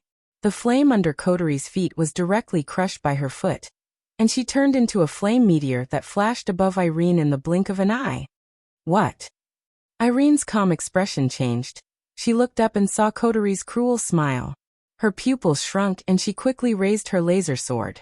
At the same time, Kotori's eyes flashed with a terrifying light, and she swung her axe down. Boom! In the sky, a monstrous curtain of fire exploded like a waterfall. It was like a large red lotus that was blooming. Together with a deafening roar, it broke through the clouds and swept out in all directions with strong waves of wind and fire. The curtain of fire spread at an extremely fast speed, and it didn't take long for it to expand to a range of a few hundred meters. Below the curtain of fire, a charred figure with light smoke all over his body wrapped in a circular green protective shield flew out from it. His figure was in an extremely sorry state. Irene's expression turned ugly as she looked at the curtain of fire that engulfed her. Her heart was in turmoil. Could it be that even the Ifrit possessed greater power than himself? That's impossible. There shouldn't be anyone stronger than him. Itoka Shido was an exception. Natsuki Minamiya was Itoka Shido's angel, so it was reasonable for her to be stronger than him. But now, how could there be an elf stronger than him? Irene recalled what Wu Yen said to her after her battle with Wu Yen on Haimai Island. Perhaps you were once the strongest in the world. But now, in this world, although there are less than 5 existences who can defeat you, there are indeed some who can. You are no longer the strongest in the world. Irene's heart shuddered at this thought and her expression turned even uglier. Damn it! As she flew downwards, she stretched out her hand. The next moment, a heavy cannon extended from under her armpit and was held in her hand. Pierce through! Irene yelled, and a beam of pure mana shot out like a sword of light. It destroyed the curtain of fire in the sky and shot towards Kotori. But when the fire curtain was pushed away and light severance was shot towards Kotori, Kotori had already grabbed onto a heavy cannon that was surrounded by flowing flames and refilling its muzzle. Irene's pupils shrunk to the size of a needle tip. Flames flashed in Kotori's eyes and she curled her lips into a cruel smile. Burning Demon Destroyer Camel. Cannon Megiddo. In response to Kotori's call, the flames that shrunk into the muzzle of the heavy cannon condensed into a beam of fire. The beam broke through the air and crashed into the remaining flames, even more violently than the light magic interruption, before crashing into the light magic interruption. Pung. In less than a second, light break collapsed. Then, the beam of fire shot towards Irene, and landed on her body in front of her shocked eyes. Boom! In the distance, Kurumi, Yaguya, and Shisien had just arrived at the scene. The scene of the fireball hitting Irene was imprinted in their eyes. Seeing Irene falling down like a plane, the 3 of them looked at each other and smiled. Era. Kurumi shrugged. Looks like we don't have to do anything.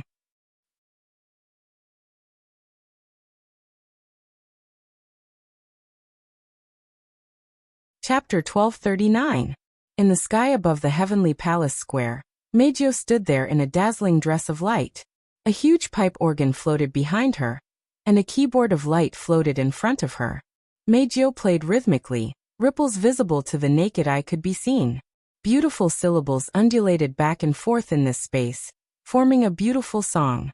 With the undulation of the song, the entire heavenly palace square seemed to be shrouded in a semicircular barrier composed of music, stirring up bursts of ripples. With this layer of soundwave barrier, everyone who heard Meijio's music would be controlled by Meijio. They would leave the heavenly palace square directly according to Meijio's order of do not approach. After they were a certain distance away, they would return to normal and forget what happened in the heavenly palace square. It was also thanks to Meijio and the army destroyer singer that the commotion within the heavenly palace square was resolved with minimal impact. The people within the heavenly palace square were all dispersed without a single injury, and even the AST that had sensed the psychic ripples and moved out had been struck by Meijio's ability and obediently returned.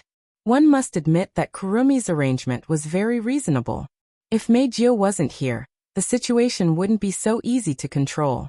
Meijio continued to play the song, Army Destroyer Songstress, as her gaze locked onto the area where explosions were happening in the heavenly palace square. She muttered absent-mindedly, "Dear, are you still not done?" On the side, Toka, who was wearing a purple armor, was holding the unconscious Shirori with a worried look on her face. "Shido, are you okay?" "I am sure." Nobody knew if she was comforting herself or comforting Ten Fragrance and Meijio. But C1, who was wearing a rabbit hoodie, shook her head and said softly,